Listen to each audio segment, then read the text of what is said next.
uh, respectful, if you get that. Are y'all here to unpack the anti-biracialness? He's a white knight. That's what we're saying. No, I'm not a white knight. Absolutely not. There was a study that Yale did in 2018. It found that when white liberals talk to people of color, they dumb down their vocabulary. Because they racist. How you doing, Chase? Hello. How you doing? Are you I'm willing to talk to people. I'm chilling. That's what's up. Okay, we good then. Squidward. Were you not enough to?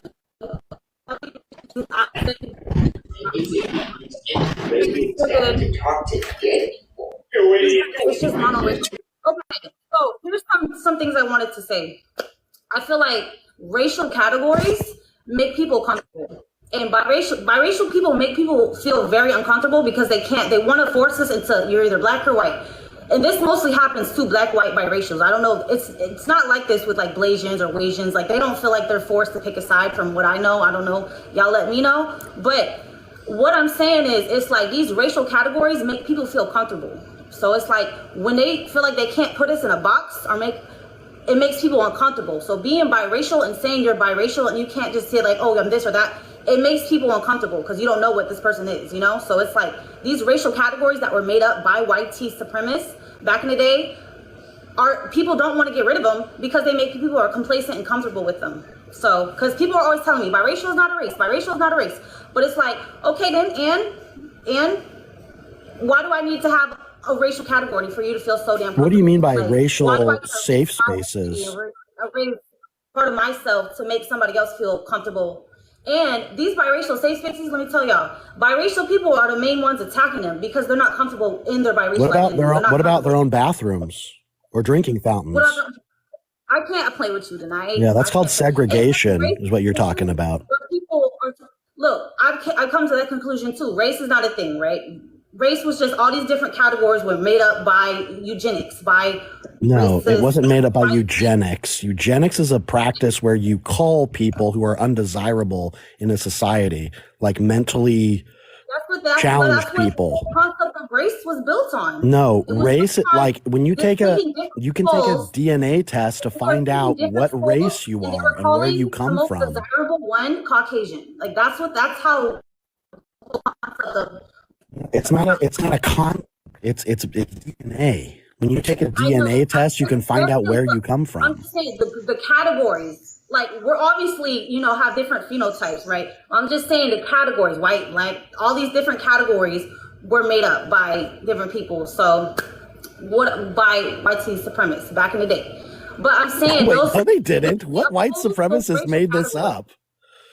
No, I'm saying we uphold those racial categories because some people don't identify with race. Like some people just don't, right? They identify more of their ethnicity, their tribe, their culture. They don't really identify. Like it's just America where it's like we're so race focused for some reason because we're the most diverse country in the world. Yes, right. So it's like exactly. So we're kind of like the least racist country in the world. When it comes to us biracial people who don't fit into these racial categories, it makes people feel very uncomfortable. So there's a lot of anti-biracial. That's why we should get away with categories. That's why we should stop talking. Can I tag in real quick? Because I'm a racial categories. Get rid of the racial categories. I say.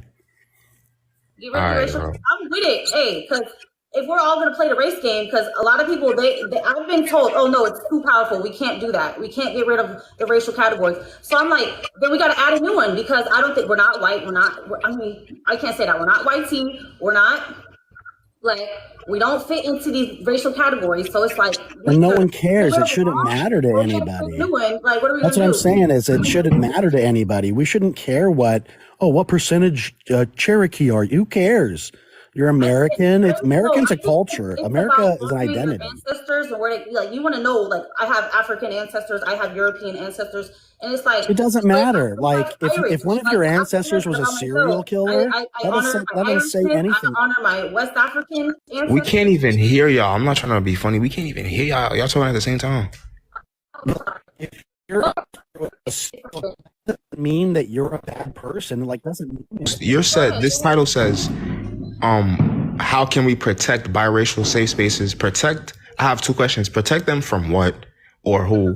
Lies. People are lying about these spaces and saying, like, somebody made up and said, I said that, oh, I'm here to try to protect the biracial genes or on some weird stuff. Like, people are lying about us. People are trying to say that we're anti-black. People are trying to say that we're colorist. People are trying to say all these destructive things when we just want to have a space where we could talk to people so we can figure out how to navigate our identity. That's all it's about. Like, and people are so uncomfortable with us having a space that they're trying to destroy it and actively lie about it. And it's fucking horrible and disgusting that so many people are anti-biracial that they don't want us to have a voice or have a space because they want to sound quiet. So, because they're uncomfortable with us. So, because I call out, you know why? Because I call out anti-mixed race racism. And I don't care. I feel like anybody could be anti-mixed race racism. And if that triggers you and that offends you, then you probably anti-mixed race racism. You gotta stop that. So, I call it out. But don't you feel like, my bad, don't you feel like y'all have had the upper hand forever? Because when I was growing up, people used to adore light skins. Like, everyone used to be like, I'm sorry, they popping fireworks in my hood. Is the upper hand, fetishization in colors, people. Like, I don't think there's an upper hand. Wait. Not at all. Nah, they used to fiend for light skins. All the girls used to be like, oh, I want a light skin man. I want a Chris Brown light skin man. Unless you want to be fetishized and sexualized and over-sexualized. Over-sexualization is not healthy, okay? Oh, tell me about it. I get it all the time. Nobody talks to you, Greg. Cut it out. Nobody's looking at Greg. Nobody cares. That's Skipper who was just talking. I was just making little noises, but I wasn't talking. Okay, yeah, it's not an upper hand. It's just. Oh no, I didn't say that. I said it was like sexualization, if anything. But hey, this is not even about giving up. It's about So it's not about getting upset on nobody. Like, that doesn't. I'm gonna let you go right after. I also want to ask: do you not feel safe in black spaces? Like, do you not feel welcomed in black spaces? And then after me, Mr. October, get muted out. It's like, no, you can't have an opinion on this. You're not fully black. That happens to us a lot.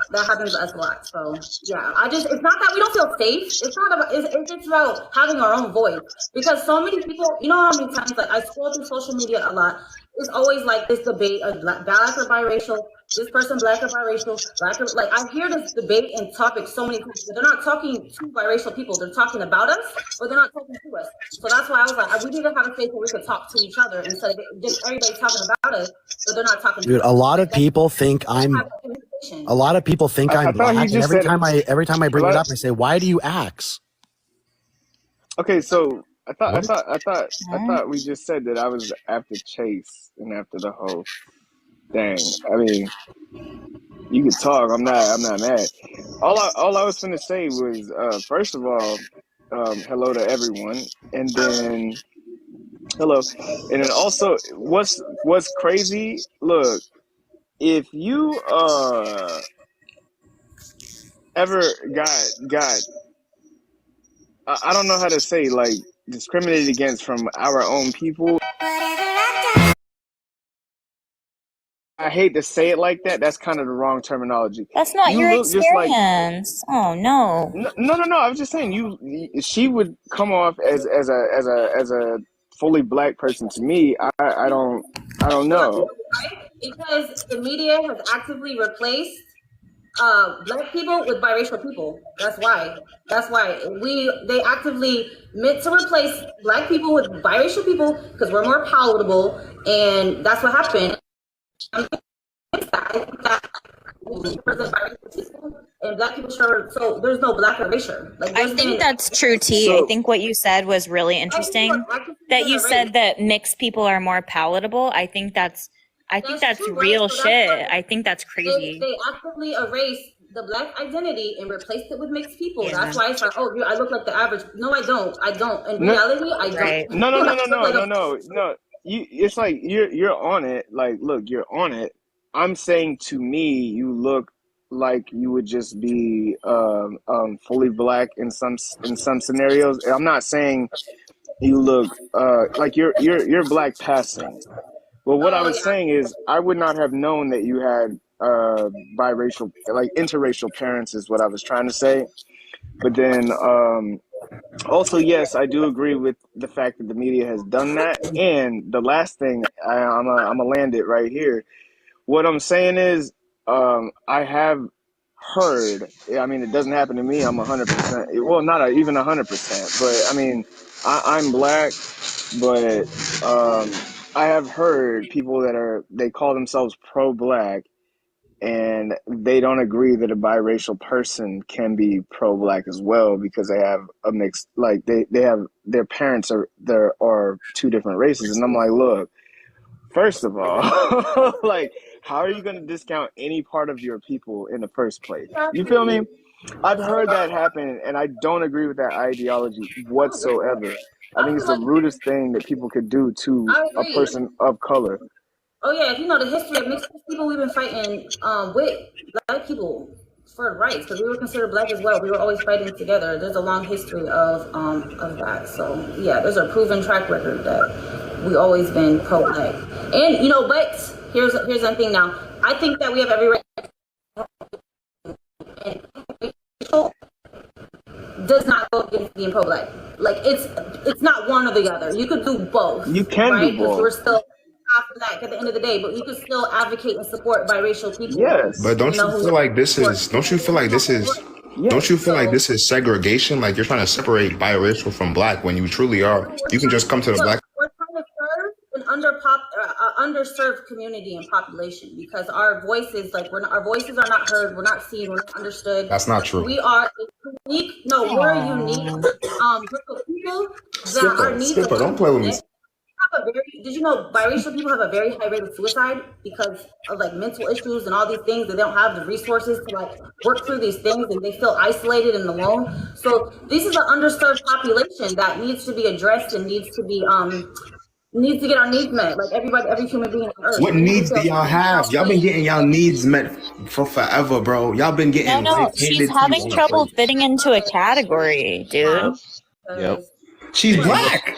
You're black, right? Dude, people. I don't know. Oh, but just to kind of elaborate on what Skipper, the host is saying too. Hold on. Skipper, are you black? Wow. Black and white, but I'm not doing that. I'm not gonna get talked at. I'm not gonna get talked at. We can have a conversation, but ain't nobody gonna talk at me. We could talk to each other. Yeah. But anyways, I'm mixed, but we have not getting needs met at all. We are not seen, felt, heard, and understood. That's getting your emotional needs met because there's this stereotype about us that we're crazy and psycho and have all these mental issues and identity issues. But when we try to create a space to try to address these issues, it gets attacked and destroyed. So it's like I don't understand because people say that. People like to throw that in our faces and weaponize that all these mixed people, they're crazy, they're bipolar, they're all these different stereotypes. Let's face them and address them. This population is taken care of. Like, if people really cared about biracial people, they wouldn't have an issue with us having our own space. But people have a big issue with us having a space, and they want to lie and attack and destroy it. So, can I just? This is the last thing I'm gonna say, and I'm gonna hop down. But I think it's great that that a platform exists where these spaces can be created because it's like I said, I hear how some black people talk to biracial people, and it's not fair. It's just not fair. No, it's not okay, and it's also you don't have to make this person like, who are you to say this person has to choose between one or the other? They could be whichever one they want to be. I mean, or identify with whichever part of the culture.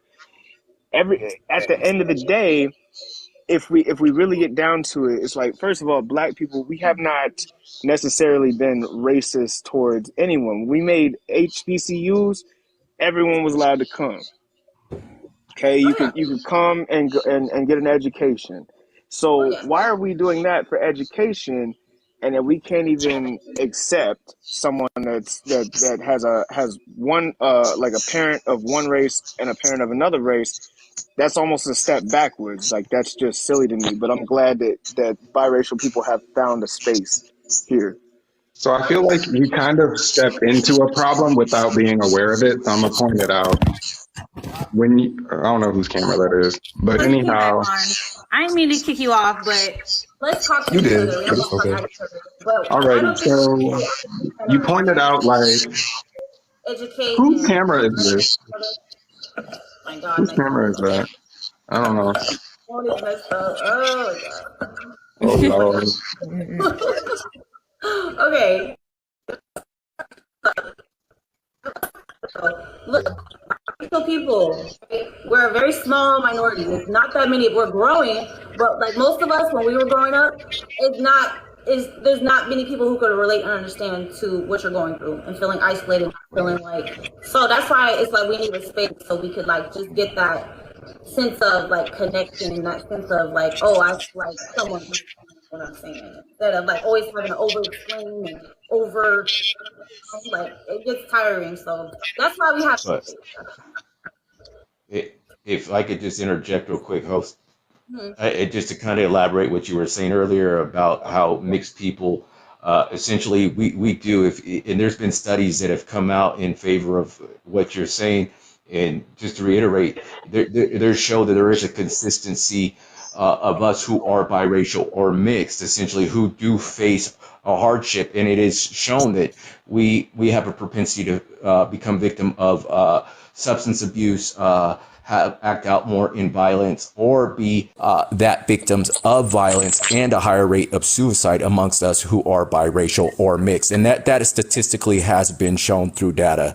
So, when people are dismissive of that and just kind of say, well, it's, I don't know. It's just, it's just frustrating because it happens whether you're mixed with black and white, black or Mexican or white. It happens in all of our communities. And again, I think I've told you this in the past, but it's just comforting to see a space like yours, essentially. And so I thank you for what you're doing on here, sister. I really do. I don't think people, I just wanted to like interject also. I don't think people are more so like denying the fact that mixed race people struggle with mental illnesses, because on a higher rate, people of color in general struggle with those mental illnesses. I think people are more confused about like how have biracial people, like you were talking about earlier, host, a lot of black people are I don't want to say replaced, but usually you see lighter skinned actresses, and this goes back to colorism, lighter skinned actresses in positions where fully black people would typically be, and that's not on biracial people. That that ties back to white supremacy. White supremacy. So I feel like you touched on the point that she already made without really knowing it. What she's pointing out is that she agreed with you in her previous statement. She was saying that the media does seem to push biracial people. I mean, look at what's coming up with Lilo and Stitch.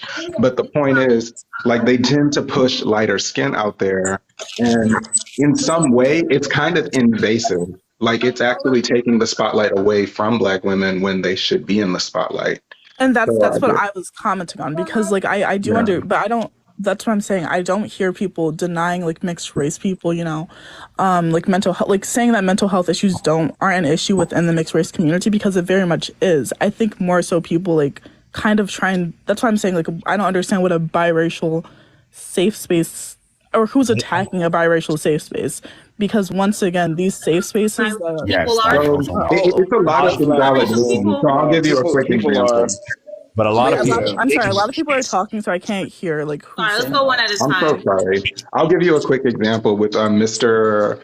October, who earlier he actually like expressed that he didn't like the way that a lot of black people talked about mixed race people. And he's talking about a very small portion of the black community. The black community is actually very kind to biracial people, and honestly, everyone in general, but we'll talk about that later.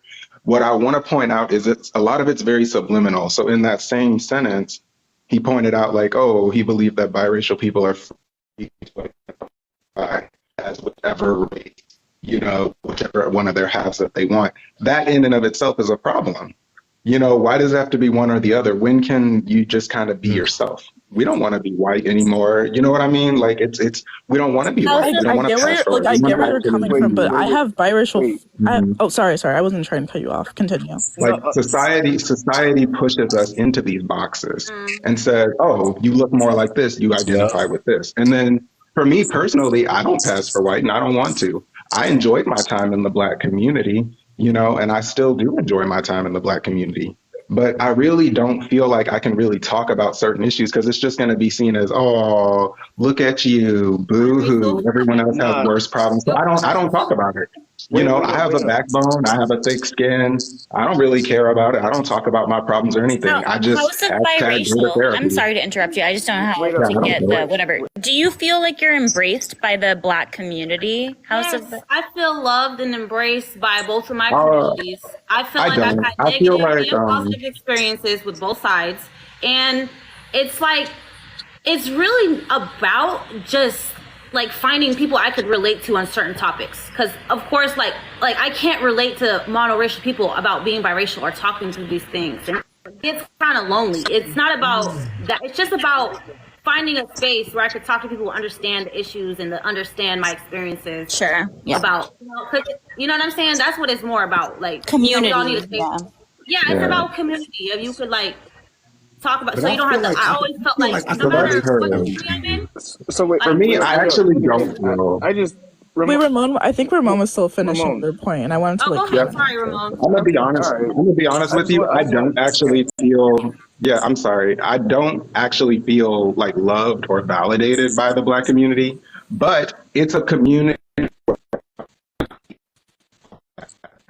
I'm not hated in the Black community. I'm not, shunned or treated like shit or anything like that. Like in a white space, for sure, I would be, treated poorly. I don't speak Spanish, so the Black community is more so a community where I'm allowed to exist per se. But as far as like feeling loved and stuff, I'm not going to take the spotlight away from people who need it more than me. You see what I'm saying? But yeah, like even though I understand that people have it harder than me and their voices need to be heard. It's not that their voices block me out. They need to be heard. There's a whole lot of injustices. They need to be heard. But at the same time, I'm human and, I need a space too so that I can detangle and continue to do what's right. You know what I mean? It's not enough to just say go to therapy and just, bite the bullet. Like, why am I biting the bullet and everyone else has a space where they can go to and feel welcomed? You see what I'm saying? But that's all I got to say on it. It's nothing deep. It's not like, oh, people did this to me. Like, it's not deep or sad or anything like that. It's just as simple as that. And if, like Chase here, if you actually want to like dismantle it and, do that, then we can talk about that. What can we do to make sure that everyone's feeling included? Or, we can talk about it. But as of right now, a biracial community is not really the answer for me. It's just a answer at this moment. So a year from now, I might not even care. Ramon, it's like an experiment. Let's see how it goes and if it helps. I think it's helping a lot of people. I think a lot of people are offended by it because they, automatically assume we're being anti-Black or we're trying to be colorist or trying to. And it's like I completely try to debunk those things because it's not about that at all. It's just about us having like. People have been good to me, and they still are good to me. No, so Ramon, I wanted to speak directly to you and just it was problematic. So to put it briefly, you said one thing, and it was that biracial people are free to identify as whichever race they choose, whichever one of their halves, and that's kind of problematic because we don't want to identify as either one of our halves. We want to just be ourselves. Okay. Does that make sense? Okay. Yes. And so do you understand when I say that? I'm saying if this were to be a space, if biracial spaces were to be created, or that's how you want to identify as, do you understand that I think that that's okay, but you're still absolutely accepted by the Black community? And that's wonderful.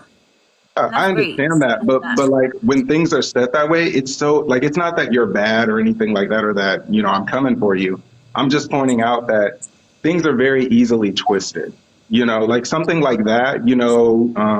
Growing up to someone who doesn't have any mental fortitude, who doesn't have any, understanding of stuff, is insecure, like most of us are. That could be kind of damaging, and then they don't really have the means to, So there's like so many layers to it, and then it could also be harmless. You never know. Right. It depends on the person. And so this is the last thing that I'll leave you with, and I'll let everybody else speak. Look, my family on my mother's side we are so mixed. Like I'm 100%, whatever, African American, Black, whatever.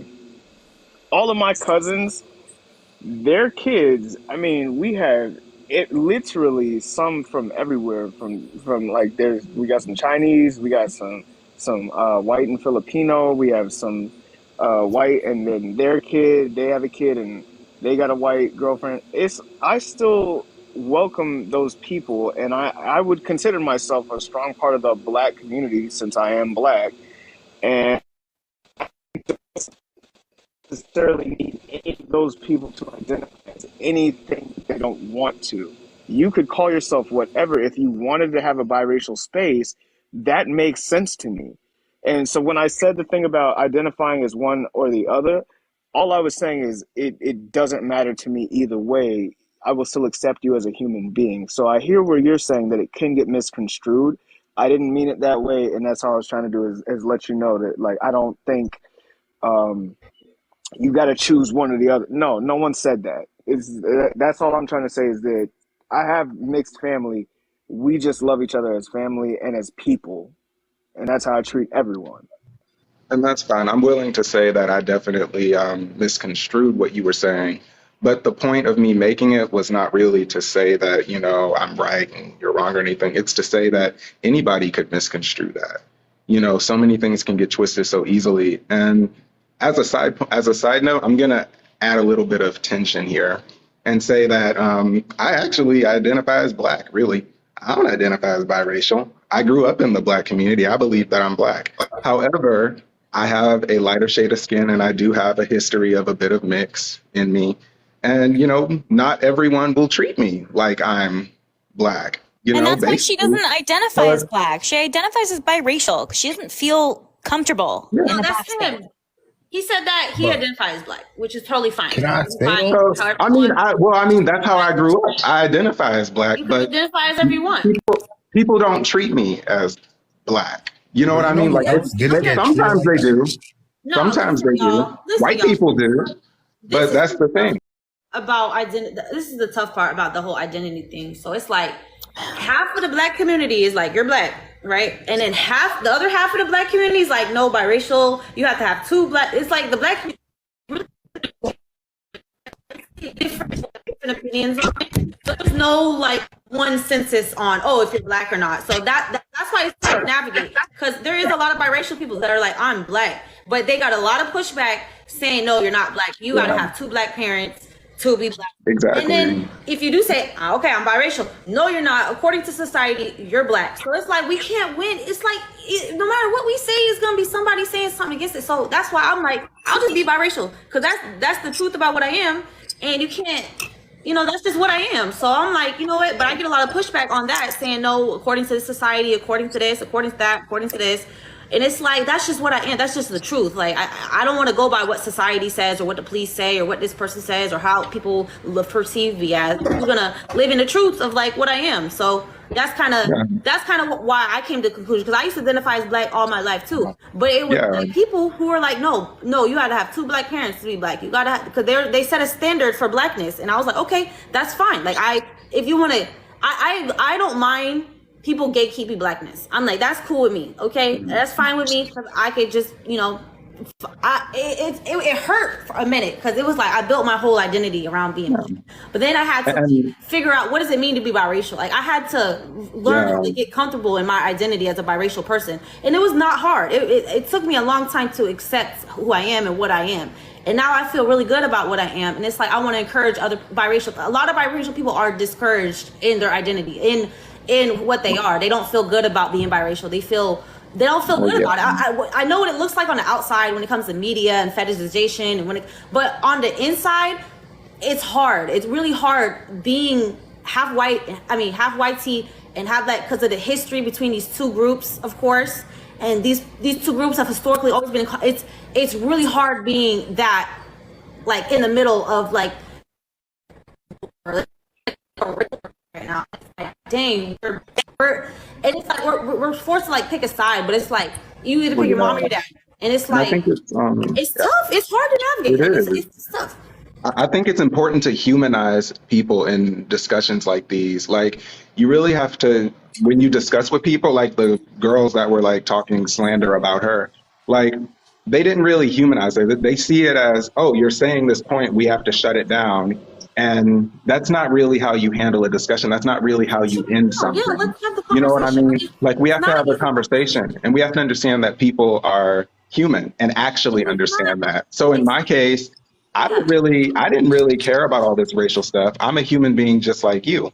If I could Right. have it my way, I would just exist in my family, do my little thing, and not have to worry about it. I don't care about the color of my skin or any of that stuff. America seems to care about the color of my skin. My community, for some reason, seems to care about the color of my skin. So I have to think about the color of my skin. And that's kind of the So thing. If I could have it my way, I would just be a little Southern boy in Texas, you know, in the Black community having a Right. good time. But it can't be that way because people are racist. And so I have to think in my own best interest. I have to think, okay, yes, I'm a part of this community, but I'm not getting my needs met. You know, are my needs the most important? No. You know, I just want to live my little life, and I should probably have a little space to do that. That's basically how I think of And it. look, But I want to say too, it's not about finger blaming. Like, oh, did this community accept you? It's not even about that. It's not even about who didn't accept me and who did accept me. Like, it's really not about that. Like, I don't really want to just always point fingers about, oh, you always just say this. Like, it's not even about that. Like, I'm not here to just complain about who accepts me, who don't accept me. It's Like, okay to say that. Yeah, it's okay what you're saying. it's an individual thing, really. It's like some individuals, yeah, they may feel some individual. It's like, I'm the same. I identify as a human first, right? But I try to live my life the same way. Like, oh no, you know, race don't matter. But it started to matter in certain situations, and I couldn't ignore it. So I was like, damn, I have to talk. I have to face it. Like, I can't just ignore it. Are y'all familiar with? Oh my bad. Are y'all familiar with the character Carlton from Fresh Prince? I feel like I kind of related to him because he was very much black, but people would tell him that he wasn't black enough because he would act like Carlton. But yeah, I feel like well, honestly, we need to normalize that. We need to normalize because when people say you don't act black, you know, I mean that's an insult to whatever skin color thanks. you are. We need to normalize black people from the hood being intelligent. We need to normalize black people from the hood being outspoken. I mean, based on the way I'm talking right now, you probably don't know that I'm from Southwest Houston, straight out of the ghetto, but it doesn't matter. You know, like we need to normalize that. There are plenty of people who walk like me, talk like me, think like me, who came from a hard life, whose moms really cared about them and didn't abandon them. You see what I'm saying? You know, who had a father. You know, it's all, well, I didn't have a daddy, but that's not the point. The point is we need to normalize this shit. I'm sorry. You know, I think we there's need a to difference normalize there this because shit. I know a lot of people say that. They're like, oh, you know, I'm a black person, but, you know, I grew up around white people and that made me feel like a lot of people made fun of me. But I feel like there's a difference there because there's a difference between being biracial and being like a fully black person around white. Because it's like you don't really identify with your, like, culturally black. You know what I'm saying? There's like a difference being removed from your culture. I will have to jump in and just say something real quick because I think, yeah, go ahead. So there's a difference between like culturally black, you know, like I don't feel like I fit in with the culture, but you're racially, you know where you stand versus being a biracial person. It's like you're racially up in the air all the time. And it's like, I think it's a different thing. You know what I'm saying? Like, I feel like it's just a different, like not knowing where you stand versus knowing where you stand racially. And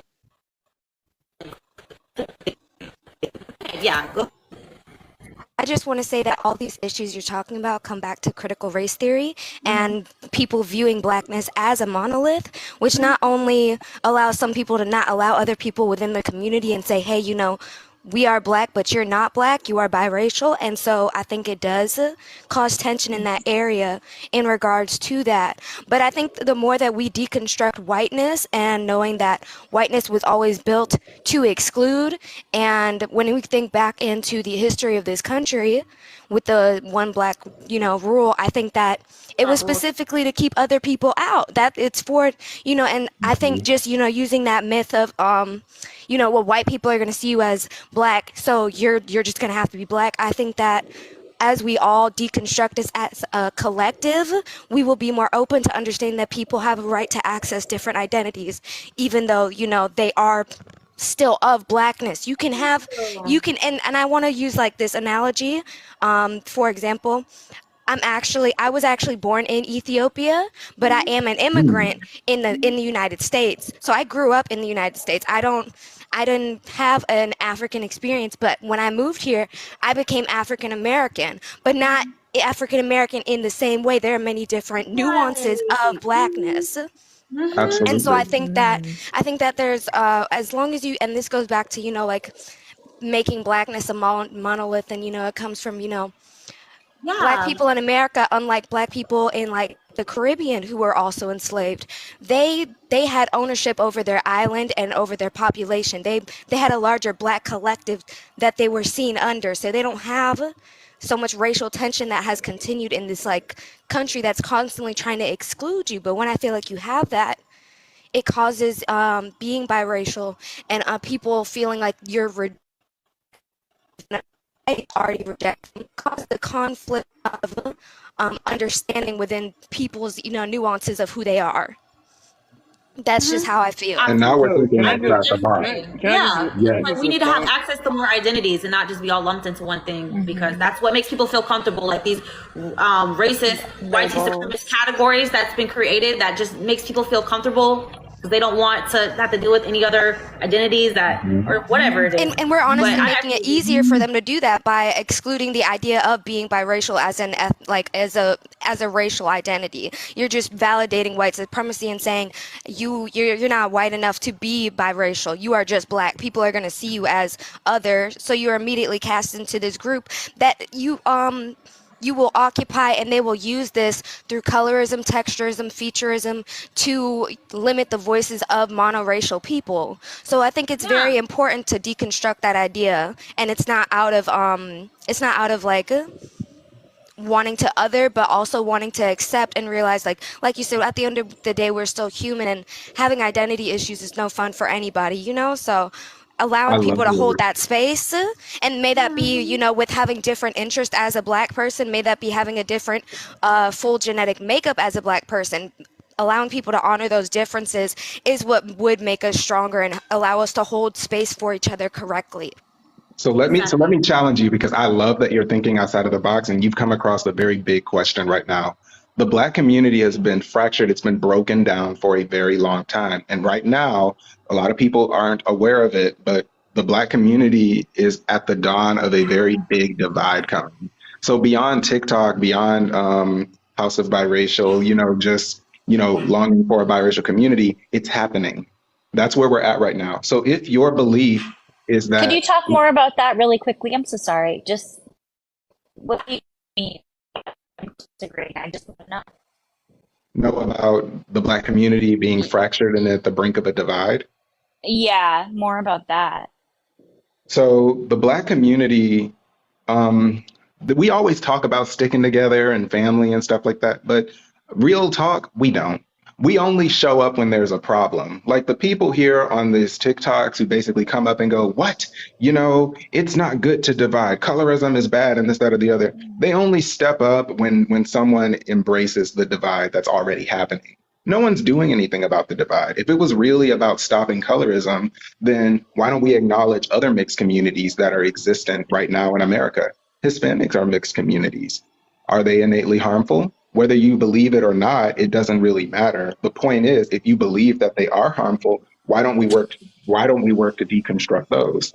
And if you believe that they're good, then why are you trying to mess with this one that's on the horizon? Those communities are bleeding too. Very desperate. Right. They are. Everyone is breaking down. Everyone is dividing. So if the solution is for Black people to not divide and to come together, how? Because right now, I identify as Black. If I could have it my way, I already told you about that. So my thing is, how would we stay together with these attitudes? What do we do about these attitudes? You know, because people like me aren't going to continue to neglect themselves. There are some people who are very passionate about this, who are even angry about this. And there are even Black people in the community who are already embracing a divide. So it's like, what do we do? I think, you know what it starts with? It starts with basic respect, because this is what people say. Oh, you know, whether you're mixed, dark skin, light skin, this person, this, in the Black community, you get dragged for whatever. You get roasted, dragged. And that has to stop. Like, we got to start respecting each other, whether you're dark skin, light skin, biracial, whatever. It's like, we need to start bring people down. Like, we can have a community without basic respect for one another. We can have unity. But it's like so that's what's when this live, blackness be. yeah. That's why I feel like But, biracial people are very disrespected.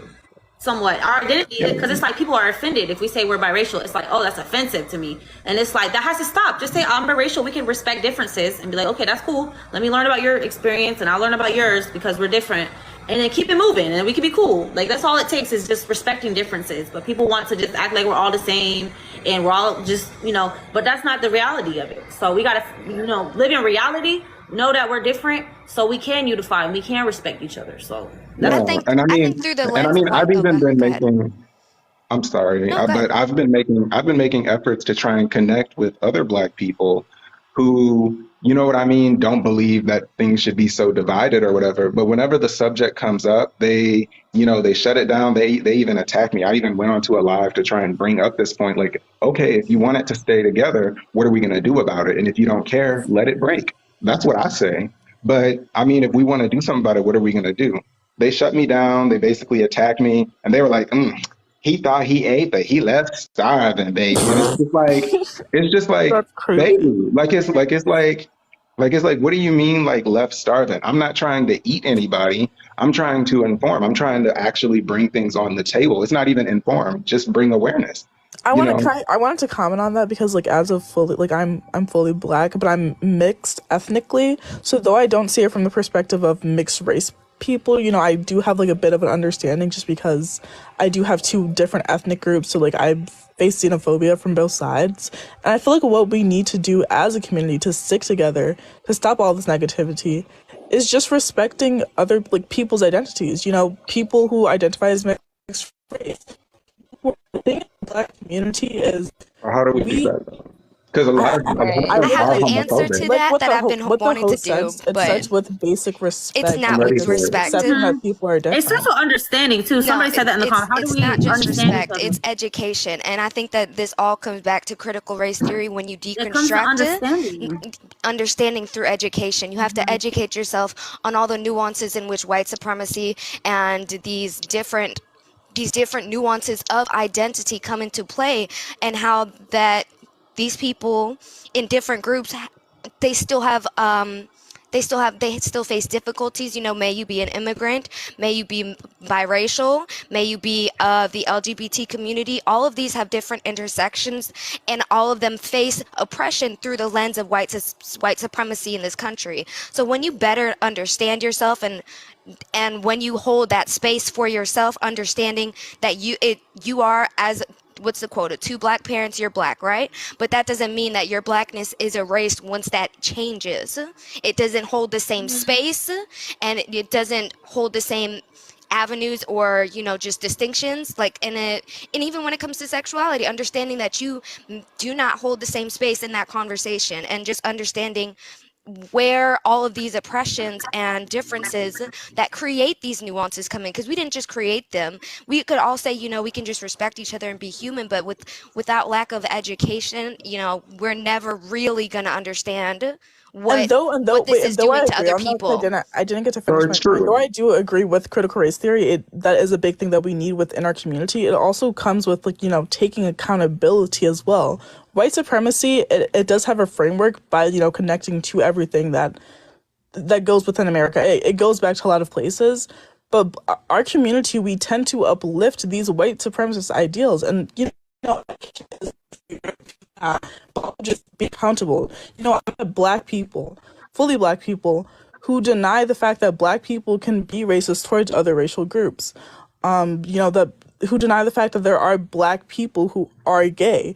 And, it's not just, because this is, I don't want to get graphic, but people, tend to say, oh, you're gay because you were SA'd or whatever, or just saying these negative things that can go with that. So I think education is a big part of it. But when I say respect, I mean being accountable and holding accountability and saying that the Black community, because the Black community is not all rainbows and fairies. No, I love my community, but it's a very toxic community when it comes to other people who are not like us.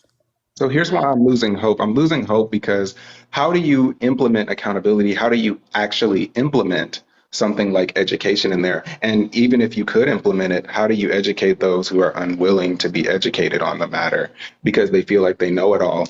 And the thing about it is when you talk about like, you know, maybe you don't have as much space in that conversation, this is exactly the issue that biracial people suffer with, you know, like knowing our place in the space or whatever. I mean, what does that look like? Just staying in the corner, keeping our heads down, just waiting for our moment to shine. At that point, you may as well have a whole biracial community if that's the approach we have to do. If that's what education looks like, then hell. And you should hold a space in your own community. That's what part of recognizing that while you can hold a space in Blackness as well, you completely hold the space within your biracial community. And by y'all taking So at that point, you're just a biracial community. So biracial includes Blackness. Yeah, that's what I'm saying. A lot of people think it's excluding Black, but no, it includes it. Like, you know. It I think it holds a separate. Blackness. I think that you should be able to hold a separate space. Like, and let me use this for an example. I am Black, I am a woman, but I'm also an immigrant. So when we talk specifically about the things that generational African, even though I am a fully Black woman from Africa, I understand that my lineage doesn't allow me to hold the exact same space in that conversation. Now, if we want to gear back to being just a Black woman in America and having an American experience, I can fully chime in there. But I know that when it comes to a generational trauma or a generational issue, I do not hold the same space. So I know that I need to listen more than to speak. And I just think that it's always understanding that nuance. And it's not saying that I'm not included in that conversation because I am Black in America, but I understand that my lineage is not included in that conversation. Yeah, and that's why I created these spaces, because it's like... But you don't really have a lot of connection to your lineage, though. That's the thing. Biracial people, it's not even that we don't have a connection to a lineage. We don't have a connection hardly, really. I mean... Our connection is basically just the keeping our head down and just popping into a conversation. I mean, if you really wanted to, you could find your lineage and connect to it. But if we wanted to, we can't because... I mean, I want to disagree with that because, I mean, just going back to what I said earlier, I am Nigerian and African American. And though I still know my lineage and, you know, I know my culture and I practice both cultures, I've had African Americans, you know, call me disrespectful names. And I've had Nigerians and Africans call me disrespectful names. So even though I know my culture, I know where I come from, there's still this division between the both of them. So even if I know my lineage and I know my community, there are still ignorant people who tell me that, no, I'm not this and I'm not that. So I wouldn't even say that, like, you know, because like she mentioned earlier that she's an immigrant and that she could just go back and find her lineage. Like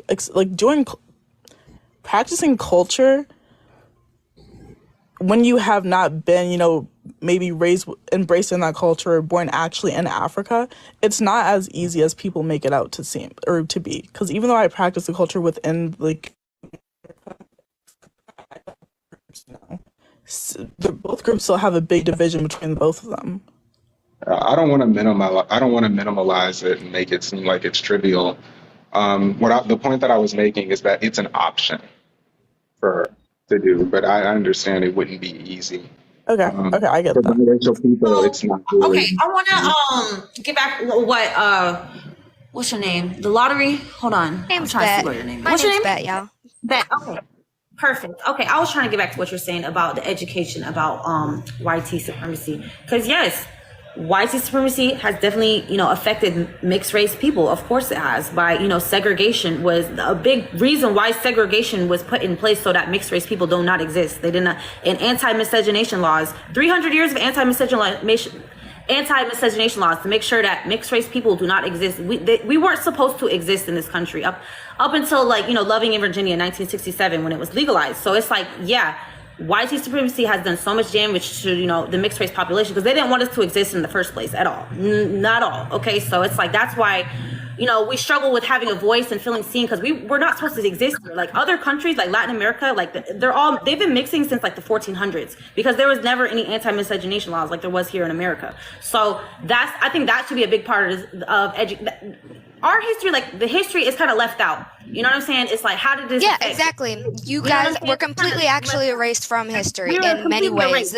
because you were just always labeled as Black. There are many many like things and events, historical figures that are, you know, should have been labeled as biracial people, but because, you know, of the time and the way that they write the history for us, it's just not there. So I think that that's why I think with education and understanding what white supremacy really has done to y'all's community, you can rebuild that community going forward, because we are becoming a very, and I think that just respecting that history and understanding, even if it wasn't by choice, you know, a lot of mixed race people in that time period, it didn't come out of, you know, like a loving relationship and choice.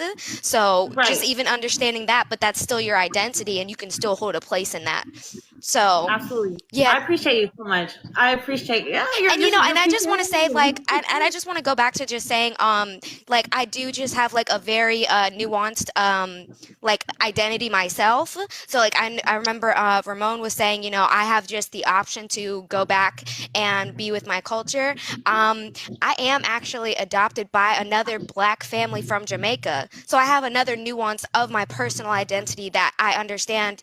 Finding that type of community when there's just so much going on, it's difficult, and it just causes you to critically think about where do you stand in this line of things, you know. And I can go on to say, even in the adopted community, a lot of Black children from Africa are adopted by white people. So even in that conversation space, I understand that I have to step back, because I did have that privilege of being adopted into a multiracial Black family from another country once again. So I'm an immigrant twice again. So my entire family is from Jamaica and I'm from this other country. So finding my culture again is a very big assumption when we talk about identity. You never really know where you fall or where somebody else falls on that line or that spectrum. Just as though I think that other people, just biracial people who are just happen to be Black and white, some people have more access to Black community within their lives than other people. So they have different like separations in that conversation, where it might be very easy for them to accept, you know, I am biracial, I have a Black side, I have a white side,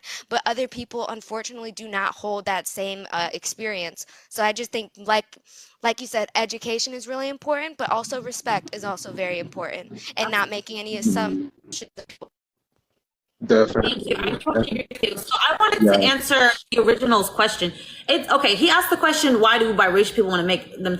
And it's why do biracial people want to like have their own race? And it's something I'm very conflicted on, to be honest. It's like, okay, we don't fit into these racial categories that exist right now. So do we create a new one? But the whole concept of race itself was based on like white supremacy itself. So it's like, shouldn't we just dismantle the whole social construct of it and just like, so it's something I'm conflicted on, honestly. I don't know what to do with that. I know that I was talking on like mulatto, right?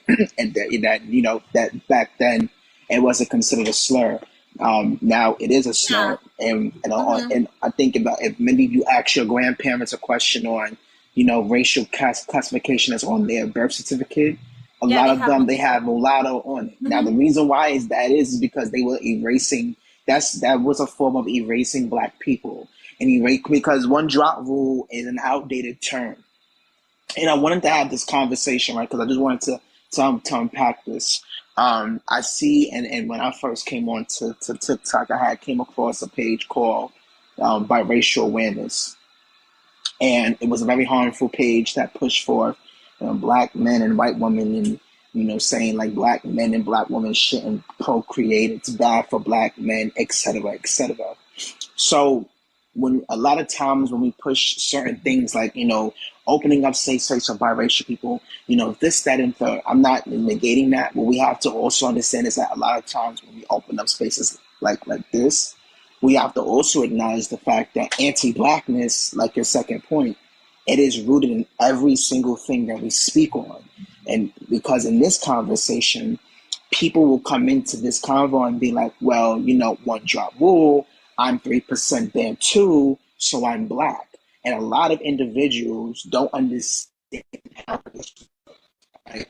A lot of times people say race is biological, right? And so I understand, well, I don't understand because I'm not biracial, I'm monoracial. So I don't, you know, fully understand what a lot of people have had to go through. But how I see it is because of the country that we live in and how race is identified, right, by definition of your phenotype and physical characteristics, like host for me, you phenotypically for me present as a black woman. Now I know some people may see you and be like, she's white.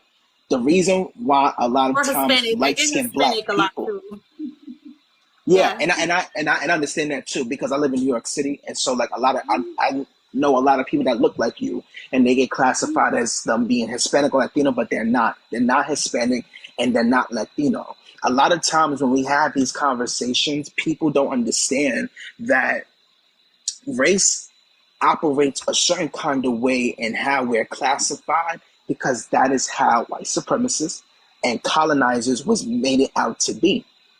Because some of the first racial classification was Mongoloid, Negroid, Caucasoid. It was how they were classifying people and structuring a caste system here before it was called the United States of America. So when people, come into these conversations, I understand that many of you felt like I'm not black enough for black people. I'm not white enough for white people. I don't know where to go. I get invalidated everywhere that I look.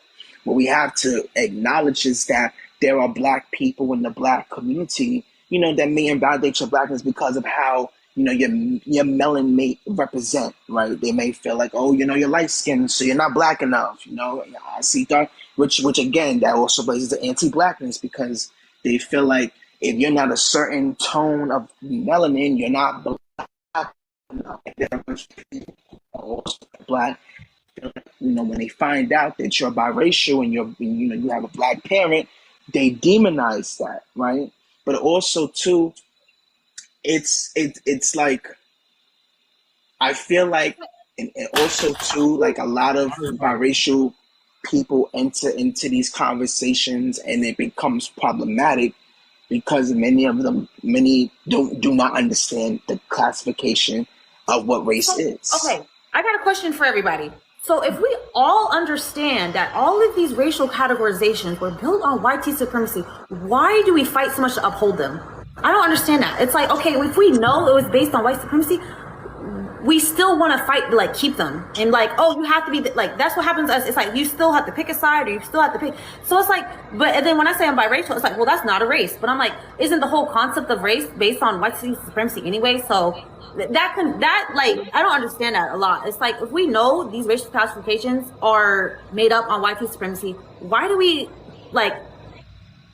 uphold them? I don't understand. This is what I want us to do though. But this is what I want us to do. Instead of white supremacy telling us who we are and our identities, we should all take our power back and identify ourselves. That's what we are. Instead of giving our power away for other people to identify us and tell us where we categorize and where we're supposed to. No, because they base those categorizations on class too. They put themselves, there's a hierarchy, right? So we should dismantle all of that and be like, this is what I am. You don't got no right to tell me what I am.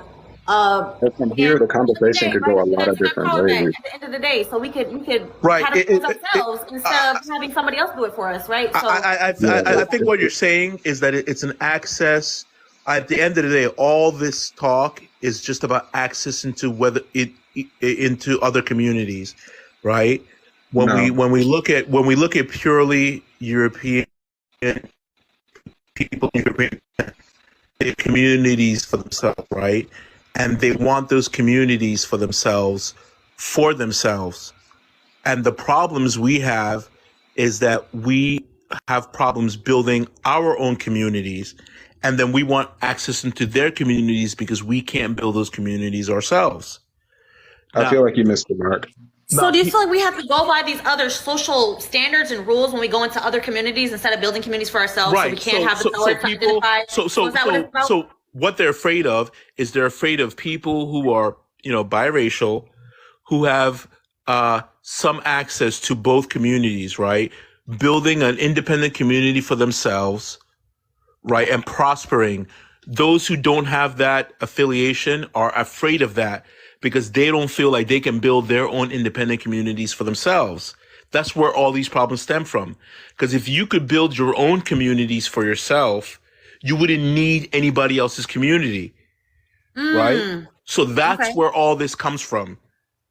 And you can see it. See, I've heard that. I've heard that before because, okay, a lot of people say, hey, you can have you're reviewed as a threat for some reason. I've heard that people view like biracial people. Remember that guy that was on there? Remember you were there, Duel? He was saying that, once mixed people become the majority, they become a threat.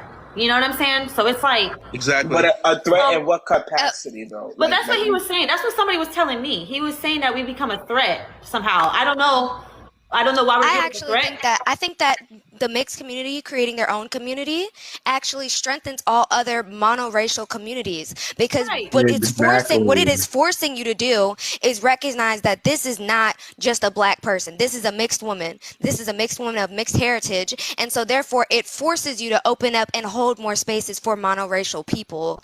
I think that people who don't understand are afraid that they will be left out, and like I said, back when it goes back into history, how a lot of biracial people's histories and advancements were denied and just listed under the black experience, even though they definitely had, because of Jim Crow, a more black experience than what people did have today as biracial people. I do believe that because that's how they present in the early 1900s. In the early 1900s. Who's trying to talk? Who's trying to talk first? In the early 1900s, there was a movement. Okay, in the early 1900s, there was a movement of biracial people to separate themselves, right, from regular, more Africanoid people, right? But the white tea population saw it as a threat because these people were intellectually able to compete with them, right? White tea people view us as a threat. Yep, that's why they erased us. That's why they erased us. Right, they viewed it as a threat. So their position was, no, you're all African people, right? And you can't separate yourselves.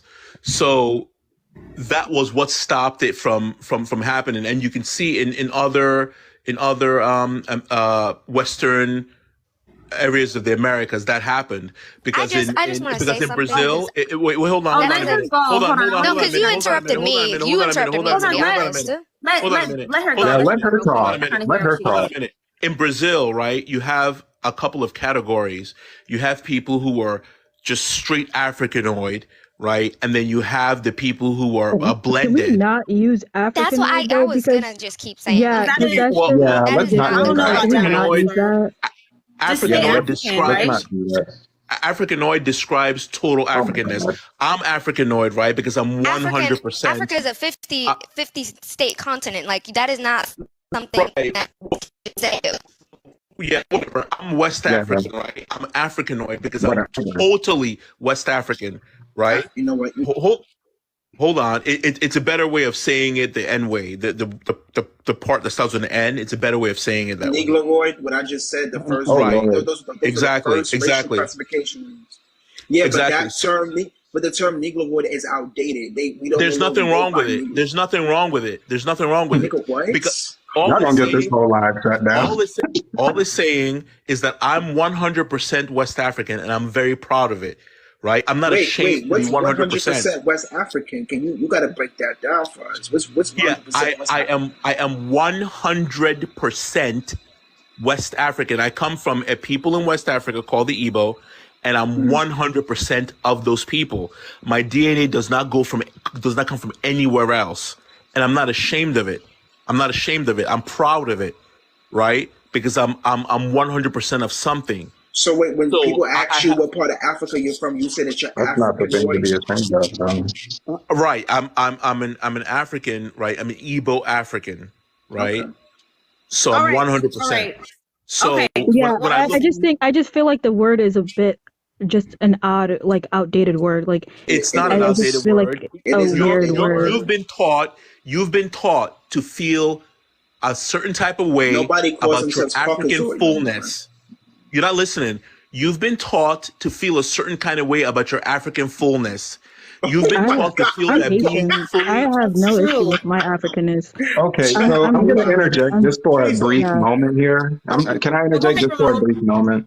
It'll be brief. The first thing I want to do is, after hearing all this, I need to apologize for earlier just being insensitive to your struggles as basically a triracial woman, being short-sighted and not seeing you as an individual and taking the time to understand the bigger picture. That's the first thing I want to do. The second thing is, if we're going to have a productive conversation, we're going to have to be considerate of other people. That's kind of the thing. Like, maybe that's what you believe. That's fine if that's what you believe, but we're gonna have to be considerate. The conversation is just not gonna go anywhere already. All right, what were you saying? You said that, okay, back to what you were saying. You said that there was a movement of like mulatto people and they put them all in the same box. Okay, so finish what you were saying. Right. So in the early 1900s, they tried to separate themselves from more fully Africanoid people. That's where you get the paper bag test from. Mm-hmm. That's where you get all the lightness tests from. And they were saying that don't procreate with the Africanoids. Stay in our community, right? So we can have a community because we have two parts to us. We're part African and we're part European, right? Let's be an inclusive community, right? Mm-hmm. So the more Africanoid people saw this as a threat because it was seeking to exclude them, right? Rightfully, which it was, and then Europeans saw it as a threat also because it was a group that was emerging that could equal them in intellectual ability, right? Mm-hmm. And they didn't want that. So for them, it was more useful to say, if you got one drop, you're pure African, no matter what. The Racial Integrity Act of 1924 came about, and they got rid of mulatto off the census. And yes, exactly, right. Yep. So that hurt that group because essentially they're not the same person, right? Mm-hmm. They're not the same person. They share ancestors. Like for me, with the host, I share ancestors with her, but we're very different people. Right, because our genetics make up who we are. It makes up our behavior. Can I say something? Because you're kind of monologuing. To be honest, it's taken a minute for you to get to your point. But even if that's the case, I do feel like for when it comes to biracial, one, we have to understand what exactly is biracial because there's multiple things that can be classified underneath biracial. You could be white and Asian. You could be white and black. You can be Asian and black. You can be Pacific Islander and white. You could be North American Indigenous and black. Like there's multiple things that classify you underneath the category. The vast majority is European and African, though. Me personally, I'm talking about black, white, biracials because I don't want to speak for any other group. So that we don't have a term for ourselves. We don't have Wasian, Blasian. We don't have a term because it was erased in history and it was called a slur. So it's like I understand what you're saying. I should have made it more specific. Is a slur? Is it a slur too? I'm sorry. If that's a slur, I apologize. No, I think in the context we understand though. I think that all biracial communities hold space for themselves outside of black and white individuals. Right. Separation is not always a bad thing. Let's just make that clear. I think that black and Asian people, they hold a space for themselves. They, like you said, they have a name. But you guys, historically speaking, are the only people that have been denied a space for your name and having a community for yourself. And that is purely based out of white supremacy and black people being the lowest people on the totem pole, even though black Americans fought for any other person from anywhere to be able to immigrate to the States. It's not supremacy, it's exclusion. All communities all communities want to exclude themselves, right? All communities want to exclude themselves. Can I finish what I was saying? Yeah, I would like I understand what she's saying. Like, I understand what she's saying, that she's talking about black and white people. But that what I'm saying to that is if you were advocating, I'm not saying that you were advocating, but you said you don't know if you should advocate or not advocate for it. And there's multiple other lives that do advocate for this this new racial category for biracial people. And so with that being said, you do have to classify what exactly that is, because a person who is black and white is not going to have the same experience as somebody who's indigenous and black. So you can't 100%. Have a racial category for biracials because there's too much variety within there is that not. group. And there is not. There is just not. I agree with you. I 1,000,000% agree with you. If you can let her finish her whole thought process, that'd be great. Yeah, like there's too much of a variation. And to the point about the race part, racial identity, like yes, nobody wants racial identity. I'm not like in the future, I hope one day we get rid of it because it's actually ridiculous. Right, there But is racial, not. can you? There is Oh not. my There is just God, not. dude, can you not interrupt me? Y'all don't interrupt Just me. finish my point. Let her finish. My brother, Be stop. succinct. Be succinct. Be succinct. Dude, stop. After you had an Holy entire shit. 5-minute monologue, she needs to be succinct. I did not spend five. I did not have a 5-minute Your monologue. plane crashed. Obviously, it was a hyperbole. I'm sure you One know what at that a time. means. I'm gonna let y'all. Okay, one at a time. Who was trying to talk? Go ahead. What's Yeah, your name? I just want to finish this last. It's Aiti. Yeah. I just want to finish Okay, cool. this last point, and then I'll shut up. But to the point about the racial identity, You need right? to shut up. I agree that we shouldn't have racial identities because it is ridiculous. But racial identity is not solely based on what you look like. It's also about a shared experience. And so all those people that I can't see your name, babe, but the girl was talking about saying that biracial experiences were erased, etc. It wasn't that it was erased. It was that they were experiencing the livelihood that a Black person at that time would experience. The same reason why Barack Obama doesn't really say that he's biracial. He says that he's Black because he has the experience of a Black person. So the biracialness. I honestly disagree. You were actively erased, and we have a biracial experience too. Yeah, Barack Obama is a politician. He doesn't have the experience. That's not the experience. It doesn't matter because if he's a politician. He's Black. Ayithi, He's a politician. He's gonna say what he needs to do. He's gonna say what he needs to say to get elected. I did want to address what you said about what my comment was, because I don't think you heard me earlier, because I don't think you were on the speaking platform. But I did say that they were erased because they were experiencing a different level of Blackness that biracial people today experience, because there were different laws in place that were limiting Blackness to. I agree with you. No, so I did want to say that it's a very nuanced. Yeah, no, that's just a nuanced thing. And so, but even now, if we are going to talk about erasure of biracial people, Barack Obama is listed as the first Black president, even though he's a clearly biracial. He is Black. Because he is Black. No, I said there's nuances between.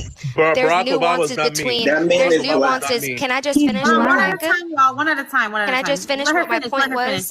My point was that Barack Obama, while he is clearly understood phenotypically to be a Black man, and that's why I said biracial people, Black and white, hold different spaces within the same community. That have to do with him, though. He phenotypically presents as a Black man. And he does not. He does not. So what the fuck does he phenotypically present as? Have you seen what 100% Kenyan man looks like? We'll reclaim mulatto because let's just say mulatto. Is that really quick? Doesn't phenotypically look like a mulatto or a mixed person? Because he definitely has. Hold on, wait. House, can really you please quick. let me speak for a second? Really quick. Because I technically was interrupted. I technically gave up some of it because I was waiting for the girl at the bottom to respond to something that I said to clarify something. Do you all have access to Pinterest? Can you please look? Can you please look up? Can you please look up? Hold on. Can you please look up a Kenyan man? What is Pinterest going to do in this conversation? He doesn't, like I said before, because this is the thing when it comes to the idea of somebody looking like and I put this in quotations, a mulatto, right? Because a person that is as dark as me, I'm a very dark woman, and there are many biracial people that are very dark skinned, and you could not classify somebody to look like a mulatto because biracialness comes in multiple different shades. Please, hey, let's not interrupt people.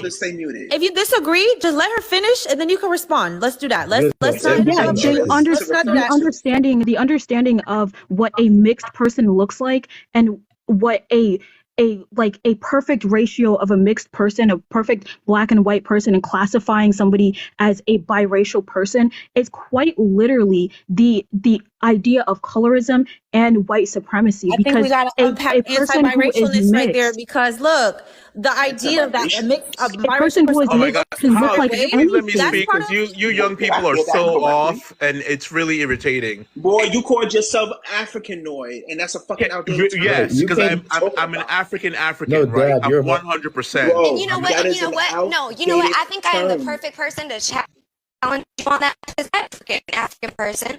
You are from West Africa. I am from East Africa. Right. And I still benefit from featurism. Even though I am a dark-skinned woman, I still benefit from featurism and texturism, because being African is not a monolith. And what comes down to breaking down white supremacy. Yes, you're a Cusinic African. You're a Cusinic African. Hold on, let her talk. I'm an Africanoid African. Any more interruptions? I gotta You keep you gotta off let the her panel. I'm speak. sorry. And that's the thing. That's what I'm trying to say. Okay. What did you call me? I just want to know one word. What did you call me? I'm a what? African? Oh, one of my mods he's blocked him. Good. It's about time, because he's a West African person, but he's saying he's more African than me just because he presents phenotypically as what the standard white supremacy ideology depicts black people as. As we break down that monolith, we can have more open understanding, because this isn't the first time that a West African person has said that they are more black than me, and I understand, because I do not I'm not subjugated to the exact same black experience, but I still am black from the exact same continent.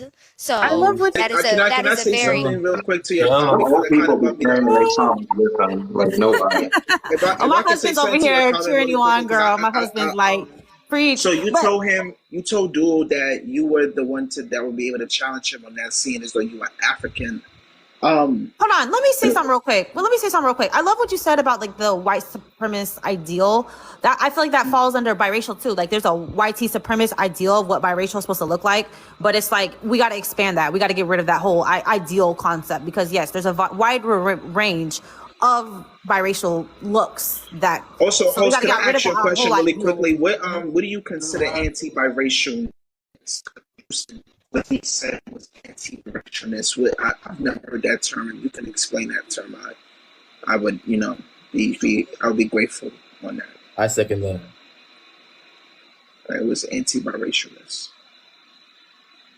And biracial, look, I don't mind if biracial is not a race, because I know that the whole concept of it, if we do have our own category, I don't know. What's the difference? Categorization is a race, right? I don't know. I want us to have our own identity, but I don't really care about the racial categorizations. But if we did have our own identity, so we can be specific about what we're talking about, we used to have that as mulattoes, right? But it got taken away, got erased. People say it's a slur or whatever. Yeah, it is. But I do want to have an identity. I have our own distinct identity, but I don't care if it's a racial category or not. I don't care. Your identity is in your ethnicities. If you're supposedly biracial, because biracial literally just does not exist. It does not have room within the racial categories that was made, because you can only be one race. That's literally just the truth. You can only be one race. Every single academic who has studied race will agree to this. You can only be one race. You cannot be biracial, triracial, etc. I disagree with that. Most people are mixed anyway. So you live in America. You cannot look two different races and biracial. All those categories that we go by in America is how it is. But you go by ethnicity. If you're my bad, Keith. If you're a biracial person, you're most. What you were saying, because they don't make no sense. If you're for instance, for the host, right? Are you African? What's your ethnicity on your black side? I'm African. I'm Euro-Afric, I guess. Euro-Afric or some. So you have ties to Africa and Europe. Yes. Yeah, so your identity would be African. Your identity would be in your ethnicities, the same way that my identity would be in my ethnicity. I am Haitian. My racial is black, and then my identity is then within Haitians. But I have a shared experience amongst all black people. I have a shared experience. But I have a different So how experience, do you but then I do categorize make it because I'm Hispanics? Haitian. What race are Hispanics to you? How do you categorize them? It's just Hispanic is not a race though.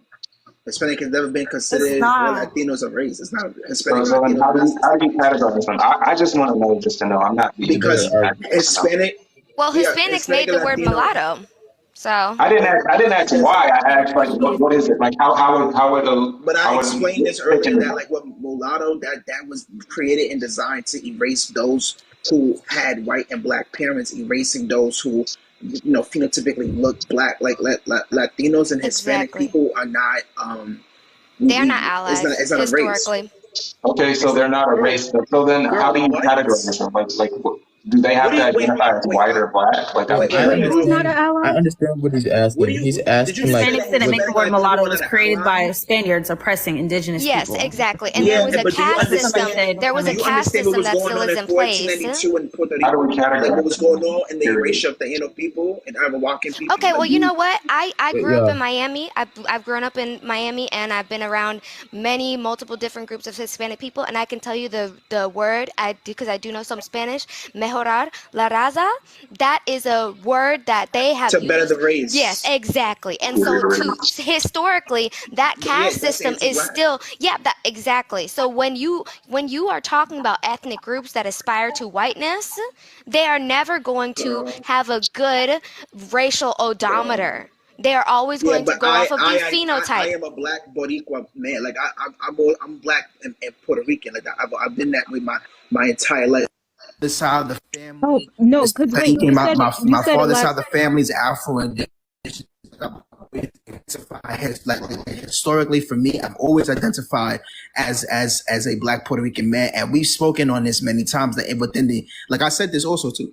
I said that in Puerto any Rican a conversation race we're to going to you? have, like anti-blackness is rooted in everything that we do, and I'm not negating or disagreeing with the fact that in Hispanic and Latino cultures, because I'm born and raised here in the Bronx, in New York City, I have seen it happen. I have seen white Hispanic and Latino people invalidate black Hispanic and Latino people because of how we present and how we look. Many saying that if you don't speak Spanish or you don't present a certain kind of way, oh, you're not Hispanic, you're not Latino. But like I did, like with rub me the wrong way with your comment. I'm not coming at you at all, Queen. Like I'm keeping it up. No, you're fine. I didn't like the comment that you made. Yeah, I didn't like the comment that you made to homie saying like, oh, like I'm African, so I can address you.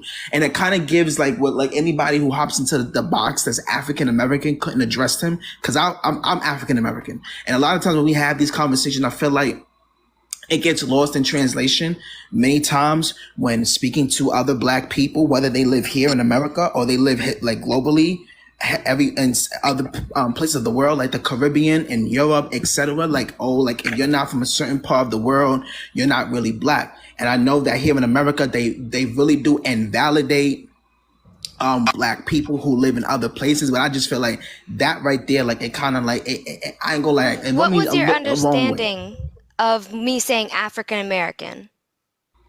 Say that again. I said, what was your understanding? Because I really do want to understand what you meant by that. Because when I say I was the only one that I felt like could address him, because I am, he said he was Africanoid from West Africa, and he had the most African features. But I am also a fully black woman from Africa, but I'm from East Africa. So the reason I said I'm the one that can invalidate him is because people come in many different phenotypes. May it be features of, you're just how you look, your hair, your color. I understand that from West to East Africa, we completely differ in looks, and I understand that I hold a different space in that context when it comes to what is perceived as blackness, because blackness in the United States is a monolith, and that's why I always say that while we deconstruct white supremacy within our views of how we view blackness, it will help everyone around us. Just as me, I have been invalidated as a black woman, even though I'm from Africa, I was born in Africa, and I'm a completely black woman. But I just don't have West African features per se. So therefore, my experience is negated and lowered in a sense where I don't hold the same exact space because of what is viewed negatively in the States. So when I said I was the only one that could invalidate that, that is the space that I was taking up, because no, I don't know that there's anybody in this conversation that is born in Africa and is 100% African and could But do have you a different understand, like, with opinion. even with that, like even with that kind of rhetoric, it kind of does it erases African American people, because there are African American people with roots in West and Central Africa, like, and it kind of No, that's what I invalidates. mean. No, that's what I'm saying. So because it is rooted in that, I'm saying that that is the stereotypical idea of blackness. And when we can get rid of that monolithic tone of blackness, then we can What's move monolithic forward. about that, about what I said? No. About just the idea that the only true and like deepest form of blackness, while it may denote. Okay, so let me choose my words, because what I'm trying to say is I understand, one, that when you have more West African features, you are subject to difference, because as a black woman still from Ethiopia, I still benefit from featureism. I know this. I'm very self-aware, but I'm just saying that shouldn't lessen me as a black person. While I know I don't hold that space, but you shouldn't think that through the eyes of white supremacy that is the truest form of blackness, just because that is the highest subjugation of blackness, because I'm still a completely black woman from the same continent as you. Right, and I just want to point out, I understand that, you know what I mean, and a lot of times when we have these conversations, people like to do erasure, like it's always like, you're not, if you're from this place, you're not black enough. You're not from here, you're not black enough. I just want to say, like, I feel like with this conversation more specifically, it's like to what 80 said, like how race operates here. And like I said, I can only speak for America because I'm born and raised here, been here my whole life. It's just how we phenotypically look, you know, like it's just how, based on physical characteristics, we can't change, like, unfortunately we can't change that. Is it harmful? Is, due to it feeds into white supremacy? Absolutely, it's very harmful. But at the same time, we took back a lot of things when it came down to colonization and imperialism. We took, like the N word was demonized because of how white people would demonize black people during slavery and would use that and weaponize that word against us. We took back that word. And so, many times it's just, I don't know, like, I feel like we could do that with No, not your mod saying to reject Africa centrism. Afrocentrism. What? Are? How do you reject that? How That do is you? sick. Wait, reject Afro. Erase the original black. Way. Let me see. As mixed people, he looks a certain way. He could come up and explain himself if you want to talk about it. If you want to. I get what she's saying. I think that was just a misunderstanding, because she was responding to the guy who was saying that he was fully African and 100% Africanoid and all this other bullshit, and she was just saying that, like, we're from the same continent. Level up, babes. I was trying to hear him out. I invited him because he was on another live with me. I was trying to hear him out, but he kept interrupting, so the mod blocked him. So my bad about that. I was trying to hear him out, but oh well. Okay, no, anyway. I was just trying to speak to experience, because I do know that it is just a rare opportunity that I am one of the only people in this live that is actually born in Africa and completely African. So I just wanted to speak to how we are an entire continent. And once again, I understand the importance of respecting space. And I'm not really sure what they mean by reject Afrocentrism. I don't know what that. I'm trying to invite him up. Where'd he go? I'm trying to invite him up. We got time. But no, because that just didn't sit right with me, because even within being African, we still have, like, once again, I feel like education is very important. Understanding all of the nuances of white supremacy and how it affects you being seen as black. I can understand that, being completely from Africa and still realizing that I have a different experience of blackness because of these things. But that doesn't make me less black. Just because I am less black in the eyes of white supremacy, or I have favoritism, which I can recognize, and I do not hold up space in that conversation at all, because I understand my place. But I'm just saying I'm just saying that I understand that And I know my place within that conversation. I think it's very important to educate yourself and know where you hold places to have more say in conversation. What was completely, it was egregious towards just people who are of this country and are experiencing different things, because once again, a lot of Black people that come from Africa, not myself, I was adopted, so I do have a different experience in that level, but I do have experience with a lot of Black African immigrants, and they hold a completely different socioeconomic standard and just like experience than most Black people from this land. And that's because you lived in a land with just Black people. Like you didn't I think that I think that has to go back to what we were saying before, right? Where it goes, you have a racial identity where most people who are Black are going to experience the anti-Blackness and the white supremacist white supremacy, colorism, etc. And that can show itself in multiple different ways. Like you're going to have this experience. It's going to be different. Say in Haiti, I'm going to have a different experience of what colorism and anti-Blackness and colonization is going to be than my experience here as a Black person or a Black immigrant in the US. That doesn't mean that there's not a shared experience overall of that thing. We're just going to have we're going to experience it differently based on our ethnicities and our geographical locations. Right. So if I could... Okay, to get back on topic, okay, we're supposed to be unpacking how can we protect biracial safe spaces. So what you are saying, I'm confused. Do you think that I want to know why biracials need a safe space? I want to know too. Biracials need a safe space because we just need a voice. We just need a voice so we can be heard. It's how y'all can typically wait. So like I said, like host, like even you acknowledge the fact like you wouldn't want to like classify biracial as a race. I'm not concrete. Like, yeah, I was like, okay, if we did get our own category, great. If we just have our own identity, great. If like, because we don't fit into these racial categories, if we get rid of racial categories altogether, great. Like, I don't know what's gonna happen, but we're trying to figure it out. That's why we need a space so we can talk about these things, so we can navigate, so we can figure things out. You know, it actually, like, the thing is, I want to talk to people who I feel like a lot of people do not have biracial people's best interest at heart. They just want to tell them what to do, tell them what to say, tell them you can't do this, you can't do that, you have to identify as this. And it's like, I want to talk to people who actually feel like, who are not anti-biracial, who feel like they just don't want us not to exist. They just want us to identify however that makes them feel comfortable.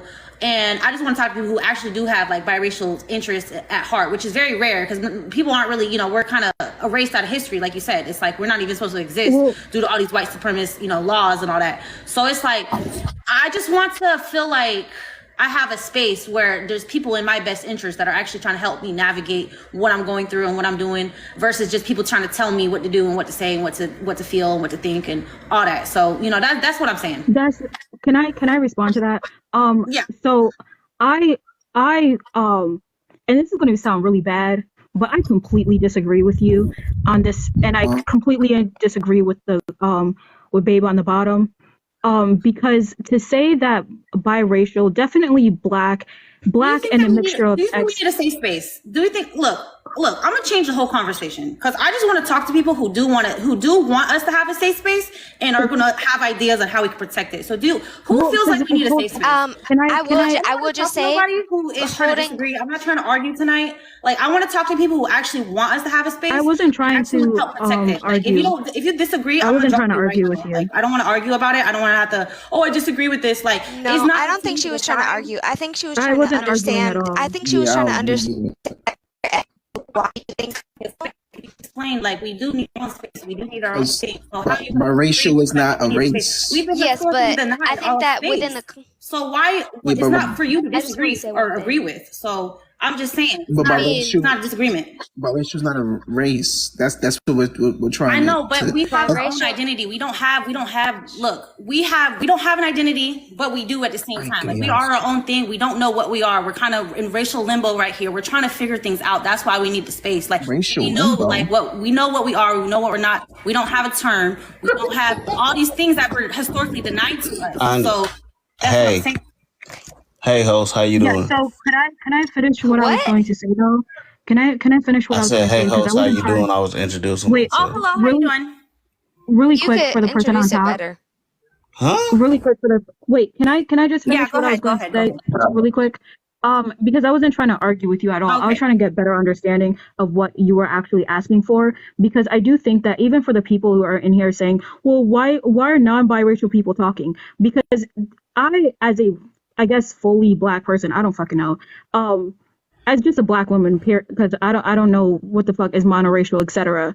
But as a black person, the people when you are a mixture of black anything, the people that accept biracial people are the black community. The white community are the people who do not Look, I don't accept even want to figure. black. It's not even Wait, about that. wait, Look, really quick. Can it's I not even finish? about Can I who finish accept my me, who point? don't Because accept me. I'm Like, trying it's my not best about to be that. respectful to you, host, Oh, go ahead. and Go ahead.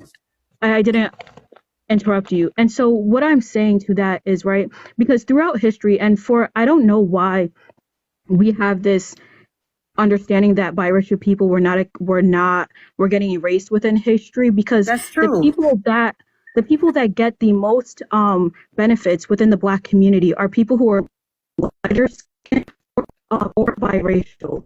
Do you know People about murders? Do you know there was a genocide actively against biracial people that happened that targeted biracial people? You don't know about that because it was completely erased through history. Do you know about the anti-miscegenation laws? We were sterilized in history because we're not supposed to exist. It's like certain things like that that specifically targeted black people. black women were sterilized also. You're not experiencing but you're not saying anything that is different from the black experience. Okay, You're not saying anything that is different from us. Like if you'd let me finish saying what I was going I don't want to hear it. No, I think that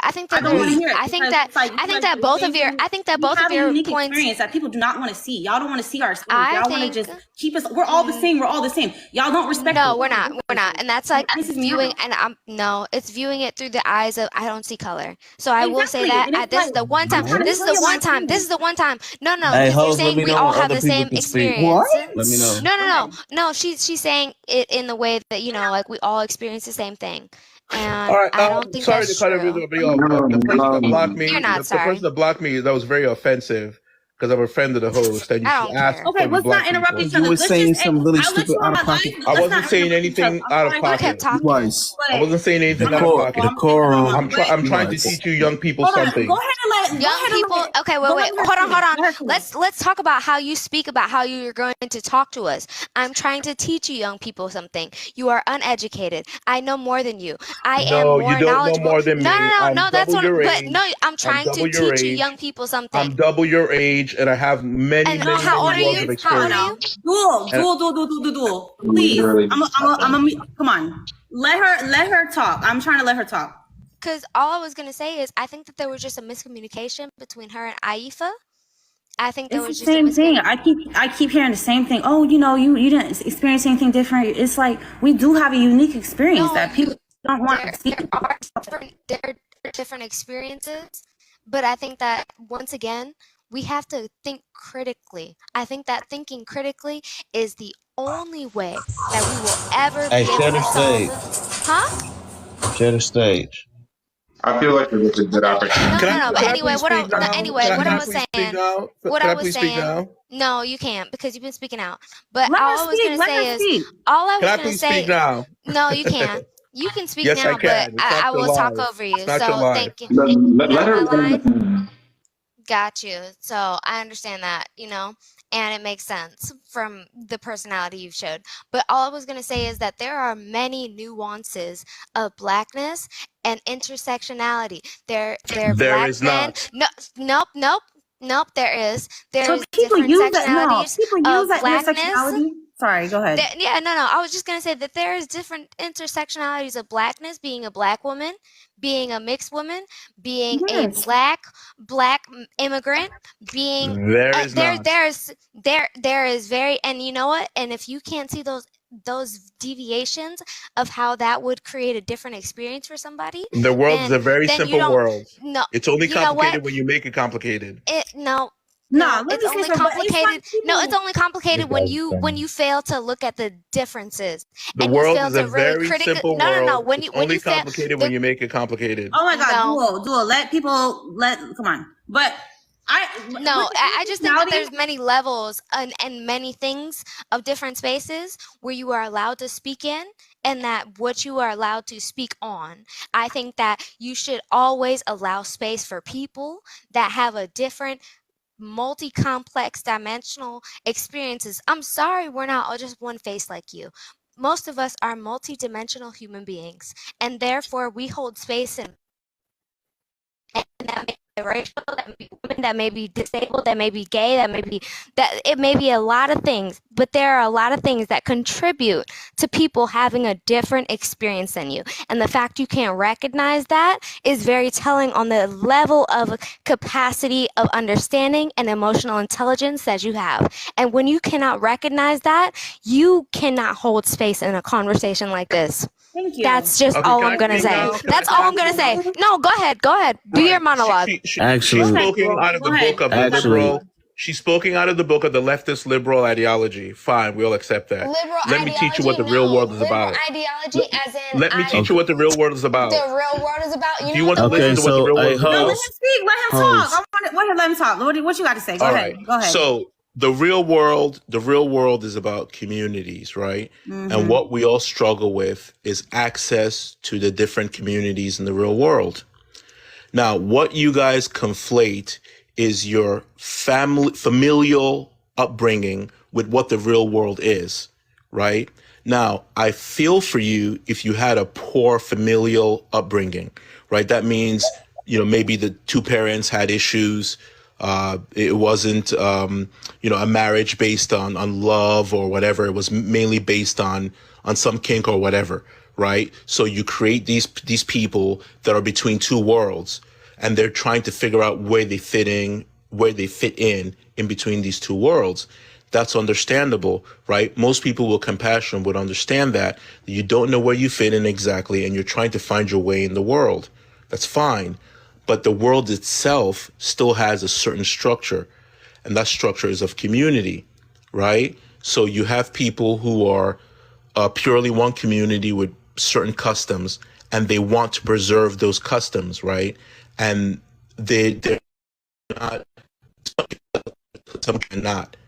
But the main thing is like where you fit in that. But since your community is growing so large now, hold on. Since your community is growing so large now, you need your own identifier, right? So the young lady that said earlier that there is so much differences in people with different genetics, she was kind of wrong, because the vast majority are people who have one set of European ancestry, one set of African ancestry, right? That's the majority of what's out there, right? So because your numbers are so large now, you can actually form your own community, and you need to form your own community. Now, you're still people of color to some extent, right? Because you still share some of the struggles to get access to other communities that people of color might struggle with. But then you still have connections to that, familial connections to other communities, as in your European sides. Some of you come from very loving European families who don't see any difference in you. Some of you do not, based on the relationship between your parents and their respective families. So don't take your internal family struggles and place it on the outside world, because you're never going to understand who you are, because most of your struggles are familial struggles. They're not structural outside world struggles, because everyone has something to deal with, right? So for instance, if you're someone who struggles with weight, people are going to discriminate against you based on that. If you're somebody who struggles with attractiveness, people are going to discriminate against you based on that. It has nothing to do with your racial component. It's just how people are. So don't make the mistake. Don't make the mistake of using the racial component and masking it for how people are in the real world. That's just how people are. Yeah, that's bullshit. But host, I was trying to. What's up, Evan? I was trying to speak with you earlier on your issue about go ahead.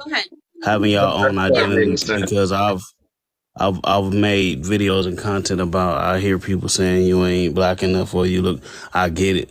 You know what I'm saying? But my issue is when you had this conversation on a platform like this, and the wrong people hear this message. You know what I'm saying? And they take it and run with it. So that's the whole thing about me hearing it like this. Like you want to have that conversation, have that identity because of discrimination, but then the wrong people hear. You know what I'm saying? Racist people, I'm just saying. You know what I'm saying? Because they take anything they can as an opportunity to cause issues. But I definitely understand that. I had to make videos about it because I saw people doing it. It's a person I follow who's very white presenting with a black father, and I read some of the comments on some videos of how people was really going at him. So, and I see that a lot, so I get where you coming from and want to have that identity, so I ain't gonna tell you not to feel that way. I'm just saying, but people take these as opportunities when they hit it. You know what I'm saying? But you got to remember where the discrimination and all that stuff was founded from. You know what I'm saying? I mean, but by that logic, no one would how they see opportunity in this to create more problems. That was the only thing I wanted to speak on. You just didn't say anything. You just didn't say anything. You didn't say anything. You just said I know what I'm saying a bunch of times. Okay, so you've seen biracial is not black and all these things. So I feel like a lot of people they come from an anti-biracial standpoint. It's like they just don't want us to identify. I don't know what it is. Yeah. I think there's a lot of because there's a victim parade, right? Amongst us, right? There's a victim parade. So like this young man just came up here and talked about, you know what I'm saying, discrimination, you know what I'm saying, discrimination, you know what I'm saying. Let's not do that. Right. Let's not disrespect each other. So here's the thing. If you're a competent person, right? If you're a competent person and you've got skills, there are going to be some people who want those skills and some people who do not want those skills, and they're going to have different reasons for it. But the main part is that you still have your skills. So your job is to find the people who value your skills and ingratiate yourself with those people. Your problem is not to make the people who don't value your skills value your skills. It's not your problem. Your only job is who likes me, who wants to advance me, and how do I ingratiate myself toward those people? That's your only issue. True. So don't worry about the people who have hangups over who you are. Worry about the people who want to accept you for who you are. It's simple. You know, really you're simple. right. Because I feel like I got a little trauma. Let's talk about some trauma. So, you know, growing up, I grew up in like a YT area or whatever. And, you know, like I got to know people. I didn't think about race or nothing, of course, for kids. And like you get to know people and, you know, you realize there's some racism there. And it's like, I don't know, I got some trauma around that. I'm like, I got a wall up. Like I'm like, when it comes to the YT side, right? So it's like, I want to do that. I feel like there's people who are trying to get to know me and trying to like be friends. And it's like, I got like a wall up there. Cause I'm just like, oh, I don't know how to deal with that though. I'm like, I know that's probably a lot of people deal with that. It's not just biracial people, right? But I think that, I think that's some trauma that I'm trying to get through so I can just be like, get around people who only, you know, want to help me or accept me and all that good stuff and not just judge it based on, oh, I got to only be around biracial people because those are the only people who are going to accept me. You know what I'm saying? So it's like, I'm dealing with that. I'm dealing with, right, but you know, I accept you. Like I'm 100% African, right? But you acknowledge that you have the same ancestors somewhere down the line that I had, right? At least some of them. And I accept you. I accept you for you because you're confident in who you are. Right? And you accept who you are. You married into your own people. You married another man that's biracial just like you. You married into your own people. You have your own family of your own people. And I admire that. I think it's an awesome thing, right? Because you didn't try to be something that you're not. You just realized what you were and loved it. That's a beautiful thing. So for us people that are 90% to 100%, whatever, we need to do the same thing. Because if I dream about a dream woman, right? I dream about a dream woman who's just like me. I don't want someone who's so off of what I am that it's going to be difficult, right? I dream of somebody who's going to be just like me, right? And that's nothing wrong with that. That's your And there's preference. nothing wrong That's with what that. you want. Exactly. Nothing wrong with that. So what we need to encourage within ourselves is that same thing, right? We need to encourage that because there's nothing wrong with it. There's nothing wrong with being who you are. You don't have to go to And there's any nothing group. wrong with people who do interracially date. There's nothing wrong with that because that's what leads to a lot of like anti-biracialness when people are like, oh, you're a race traitor, all this other stuff because they think, you know, our parents or they all these things. There's people who choose to interracially date. There's people who choose to stick with their own, and either way, it's fine. It's okay. Like it's all good. You know, whatever you want to do with your life. So, but Right. yeah, guys, As long as you understand that, as long as you understand that the children that you're going to bear into the world, right, that you're going to bear for their own thing, yeah. special children who are going to be between two worlds, and you need to equip them, right? You need to equip them with what they need to be able to balance the worlds that they're going to be in. You have to do that. People aren't equipped for that. That's the thing about America, though. They're not prepared to have mixed race kids because they either preach, oh, we're all colorblind, we're all human, we're all this. Like all the things that mixed race kids are being taught is like lies, basically. Like, you know, basically everything that we're taught. So it's like we're not really comfortable. A lot of to this day, a lot of biracial people are not comfortable in their identity because they're not taught to be. They're taught like you have to be this, you have to be this, or the world's gonna see you like this. So that like all these things that we're not equipping, you know, mixed race children to just be themselves and feel like know who they are. And right, because you feel like you owe somebody allegiance. You feel like you owe people allegiance. You don't owe anybody any allegiance. You're who you are. You're two parts of two communities. You're who you are. Depending on how much ingratiation you have with one community or the other, that's what you're going to express, right? If you were raised by your European side more and you identify more with their customs, be that. That's who you are. Right? You don't. Hey, host. Here's the thing, though, because fam ain't being genuine. The thing is, it depends on what they was teaching you. A part of that, because a lot of that time they teach the wrong thing and it's deceptive, which is what caused that trauma when you get out here in the world. What's the wrong thing, brother? So tell us we what the wrong having thing is. Tell us what the that anti-blackness that they teach. So like, tell let's us keep what it that real. is. Tell us Let's what that keep it is. real. We Tell us keeping it what that real, is. right, host? Right. So with the and a lot of that. anti-blackness, with Tell us what that is. Like, and some a lot in of my time. experience, I wasn't taught that. You know, I can speak. If people want to speak about what a lot of people had that experience where they were taught like negative things about. I didn't have that experience. I'm grateful that I wasn't taught nothing like that. You know what I'm saying? That's good. So that's good, But right? So I'm grateful for that. It's a reality. So when he say, "Well, embrace the side that you was showed," it depends because if you was deceived, you know and what I'm that's saying. wrong. They lied to Right. Tell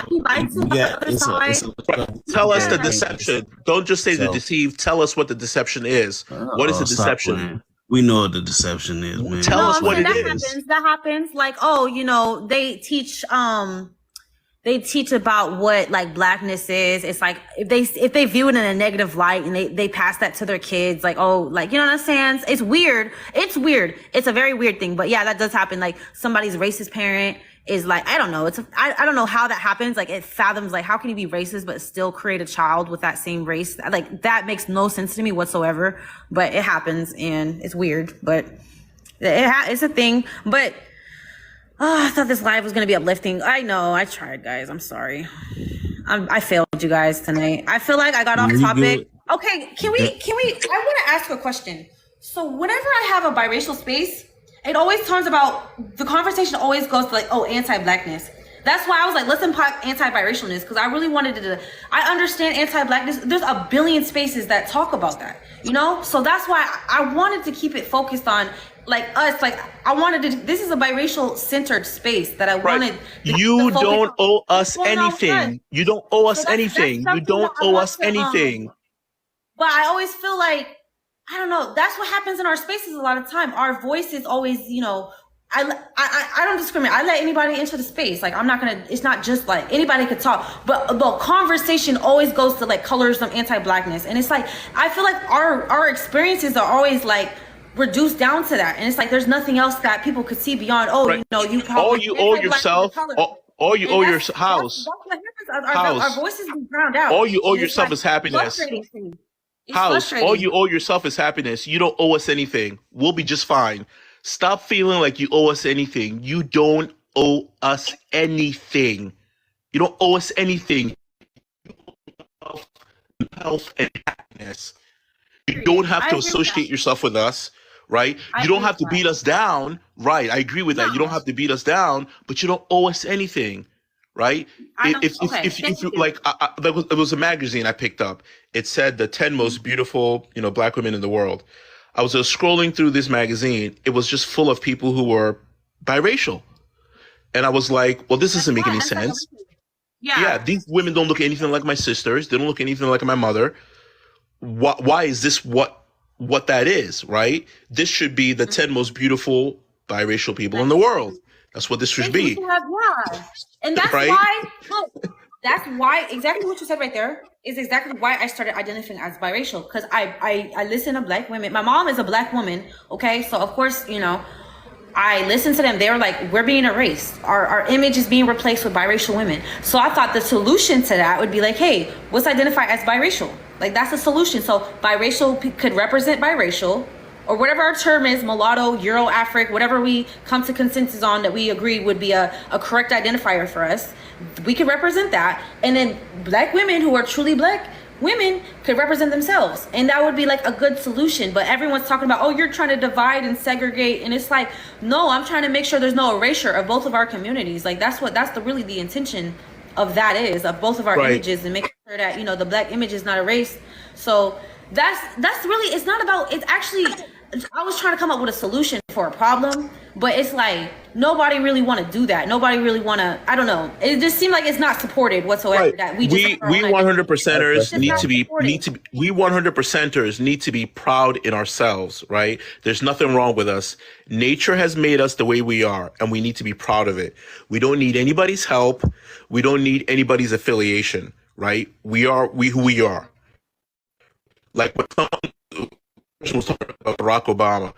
If you put a Kikuyu Kenyan man, Barack Obama, and you put them side by side, you will notice a huge difference, right? Not to say that there's not kinship between them because they share ancestors, but the fact is they're still different people, right? They're still different people, and there's nothing wrong with that. And that's what all I want. That's what all I want to promote is respect of differences.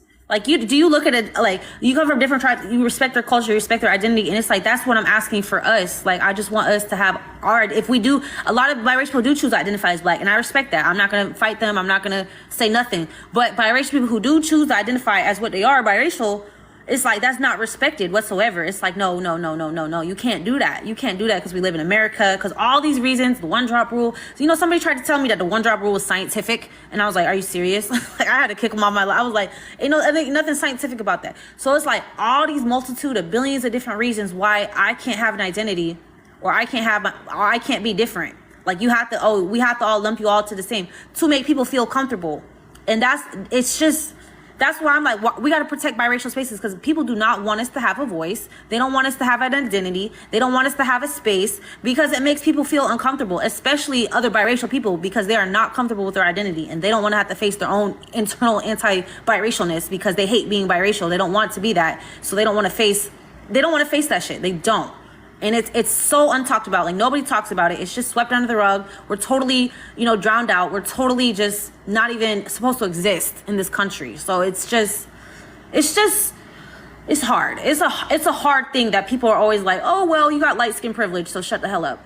And it's like, we acknowledge that. I have conversations about all that, but it's like my whole existence doesn't reduce down to that. You know what I'm saying? Like, so it's just a weird experience. You know what I'm saying? So, but yeah, guys, I'm getting tired. Y'all got any like closing thoughts? Because this went on longer than it was supposed to. I have a question, right? So when you say a group for like biracial people, you mean? I mean, like, we have our own identity. Like, how would that affect? That's okay. We're different, and that's okay. Like, we have. How would that affect? That would. I had a question. Like, how would that affect the biracial people that want to identify? If they want to identify as black, that's fine. I'm not gonna sit there and tell them. Okay, I was just asking. That's fine. Like, what am I going to sit here and try to, no, like, they more identify as black. I do think that people should accept, if they're identifying as black because they can't accept they're biracial, that's one thing. I think that's one thing. They just hate the fact they're biracial. I think that's self-hate. But if you more culturally, you're closer with you identify more with blackness, that's cool. Like, but it's not coming from a place of self-hate. Like, I don't want people to base their identity trying to run away from themselves, basically. You know what I'm saying? Like, I don't think we got to unpack that self-hate that was within the biracial communities, because it's strongly there, because there's so many narratives against biracial people that were threats, and there's so much fear-mongering towards it. There's so much, all these narratives that they're not counteracted because we don't have a voice to counteract them. They're just running rampant. And then when we try to talk about, that doesn't happen. We're gaslit. We're totally 100% gaslit. And then it's like, it's a sickness. It's like a sickness that we got to deal with. And it's because we don't really got too much support. We got some people that support us that are like, okay, I see you and I see what you're doing. But there's a lot of backlash too that we're trying to, overcome. But it's cool. I mean, it's fine. I got a closing statement before I drop you axes. So yeah, my thing is, you did say earlier on something about some trauma. So my advice would to be trying to heal, let and unpack that before you try to gather a group. You don't want anything to be motivated by any kind of bias.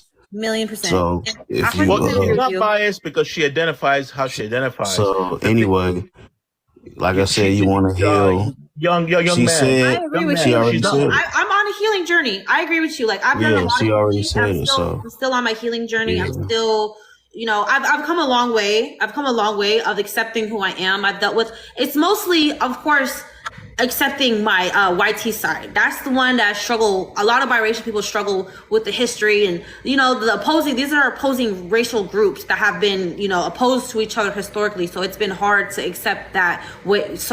But I have to, because it's like the choice is, it's either sit here and hate myself for being exactly what I am, or I got to get over it and trying to find a way to heal. So I'd rather heal and just be happy with myself, so yeah, I agree with you. I'm 100% about healing. I think community is healing. That's why biracial people need this community. We need these spaces, because it's going to be a facilitator in our healing. We need that type of environment where we can heal, where we're not always just suppressed and invalidated and, put down. And right. And the way to do that is to get your own identity. You need your own identity, right?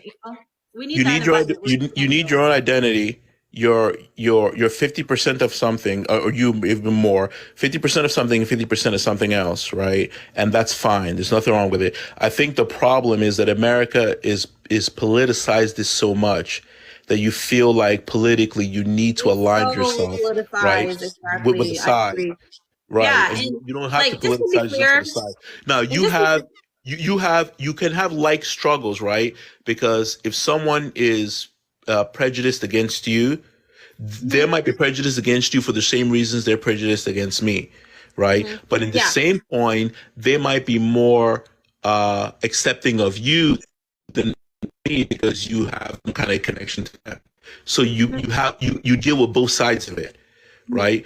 But I also have friends that are European that fully accept me, invited me to their homes, blah blah blah, right? And I don't have any relation to them, so it's just per case, right? There's no set standard to it. Not every European person you're going to meet is going to dislike you because you have half your DNA is African, right? Mm-hmm. And not everyone is going to love you. It just depends on who you meet. It is what it is. Yeah, I agree with you. Oh, and to clarify, I never identified as white, but it's just the fact that I am half white. That's just a fact, and that I have to, be at peace with, and not sit here and hate myself because of it. So I'd rather love myself and be about self-love. It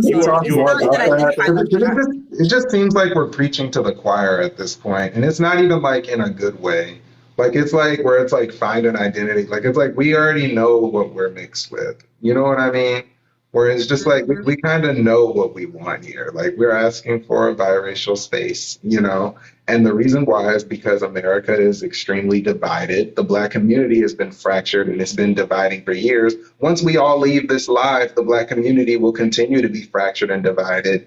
Even if some people might feel good about shooting out insults and saying this, that, or the other, the fact is the Black community is still fractured and dividing. So where it's at right now is that there is currently no real space for us. It's not that black people are mean or white people are mean. It's just there's no real space for us at this point. And the spaces that we do take seem to take away from people who really need it. And so it's kind of turned Like you owe people something. You're your own group. Be proud of that. You owe people stuff. You don't owe anybody anything. You're your own people. After him, I would. no one's saying that we owe anybody Right. You anything. deserve. It's It just doesn't matter who's right. that Look, if you it's just identify that how you other identify, people right? deserve representation. It's not to say that we owe them representation. It's just other people deserve If representation. And they're so mad, that's not. If they're mad because you choose to have your own community, that's on them. That's not on you. Please stop yeah, feeling bad but for we them. also have to look at another side of the picture. You know, You it's not as just as simple as getting our own community. It's as simple as not just us being understood, but it's also better for other people, you know, in the stop black worrying about community. other people. They can worry about themselves, right? Worry about yourself. You have to protect yourself first. Worry about I agree. You gotta put yourselves. yourself first in life. You got Put to. yourself first. The thing about it is These people, when you're making a biracial community, you can't be selfish. You know, if you open up the be doors, selfish. because there are a lot of Be people, selfish. there are a I'm lot telling of you, it's people who okay. come into here with racism. There's a lot of people who will come into here with self-hatred and colorism. If you Right. throw in You can something like a defend us. biracial Look, community you can recklessly, defend us. then You can defend you're us. going to create more problems in the end. No, you can I have defend another us. If someone question. says something to you about, if someone says something to you about me that you find offensive, right? You can A defend us. You can community is defend me. not just one person. You can say to them, you don't talk to him, don't talk about him that way. He's a human being. You can defend me. There's nothing wrong with that, right? But you don't owe me affiliation. You can defend me if you want to, and I'll defend you, right? Because if I'm amongst a bunch of people like me and they're saying something about you because half your genetic comes from Europe, I'm going to defend you. I'm going to say, don't talk to him that way. Leave him alone. You can do the same for me, but you can still do that and have your own community, right? You don't owe anything to us. You guys have to stop feeling like you owe us anything. You don't owe us anything. You're Okay. I got a question about like Oh, go ahead, the safe Cairo. spaces. Cairo, go ahead, because I gotta go. I'm A tired. question for yeah, how would people, so let's say to get into these safe spaces, these hypothetical safe spaces, You're in would the they safe just have to space. like say that they would You're in they it okay, right would they now. just What you say mean? oh, okay, let's say it was one but well, you would like one exclusively for biracial people, right? That's what you were saying before, right? Space for us to talk about things. Why not? Yeah. So to get into them, would it just you just have to identify as biracial, right? Let's say if it's like those people. Yeah. Because it wouldn't be based off of like looks, because of course anyone can look any type of way, right?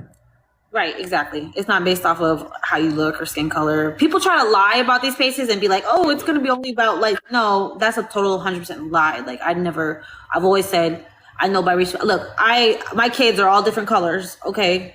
They don't come out. People will lie in any space, though. So that's how it is. That's the thing. People lie about being black. People lie about being white in order to fit in. People will most likely lie about being biracial as well. Oh, yeah, because I just had that question, right? Because I know there's like a lot of misconceptions about like skin color and things like that. Like I'm monoracially black, but I'm very light skinned. You probably saw me on the camera, like I'm extremely light skinned. So I was just having like questions about that thing. Oh yeah. But yeah, I think that yeah, thank you for your question. And I'm tired. Well, because the issue is colorism, you're probably going to experience some issues within the black community. But I mean, for me personally, I didn't really experience like all this hatred in the black community or anything like that. It's just simply, I feel like I don't really have any space in the discussions, you know. It's not that I can't relate, it's that I'm not supposed to relate. Like I'm not supposed to be a part of the discussion, you know. And so where I'm at right now is that I just need a little space for myself, and a little community might help with that. You know, at the end of the day, yeah. I like what Duo, they were hating on you a little bit, but I really appreciate you coming up here. I'm sorry. Yeah, I mean, I understand they're young and they're full of the narrative. They're young, you know. They don't understand anything. They think they do. Because I've been a 20-year-old before. I know how it feels to be 20, right? But you're gonna get older. You're gonna get older, and you're gonna. And I think it is all about the world is centered around communities, and that's what we're building. And yeah, I appreciate if anybody want to like be an ally to our community. And if people are talking crazy and saying, "Oh, that's segregate," or all these crazy narratives that our people are building around us having a community. I'm 100% your ally. I want you guys to have your own community, to feel safe with each other, enjoy each other, right? Enjoy each other, not have to feel like you owe anybody anything amongst each other. Just live your lives in happiness and peace. If we're having problems with that, that's something we got to fix, right? All of us that are unambiguous, we've got to fix that ourselves. Right? That's our problem. It's not your problem. Please don't make it your problem. I appreciate all Please don't make it your problem. love for the community, and I love everyone here. I don't care who you are. I'm gonna have next time. I want to have a more uplifting live. This was a hard conversation. It was like difficult to get through a little bit, but it was well needed. But I like to keep it positive. Next live is gonna be like more positive and more. I'll stay out of that one. I'll stay out of that one. But it was fun. All right, y'all. So, I want you to do one with me, though. I want you to do one of mine. I'll do it live. Yeah, I'll invite you. Just let me know when you're free, and I'll invite you, and we'll talk about it, because it's something that I'm really passionate. I'm just really passionate about people who need to have their own identity, right? Because I'm so sick. I'm so sick of us and how we're bullying everyone to our aid. We just be ourselves. We can respect each other's identity, and that's respect ourselves so we can respect others. Like, we gotta respect. It starts with self-respect, self-love, all of that. It starts with all of that first. So yeah, I agree. But yeah, it's been a good live, guys. It was good talking to you. Like I said, I've been on here way longer than I thought I would, and I'll see y'all later. It's been fun. It's been fun. Okay, bye, y'all. Have a good night, house. Good night.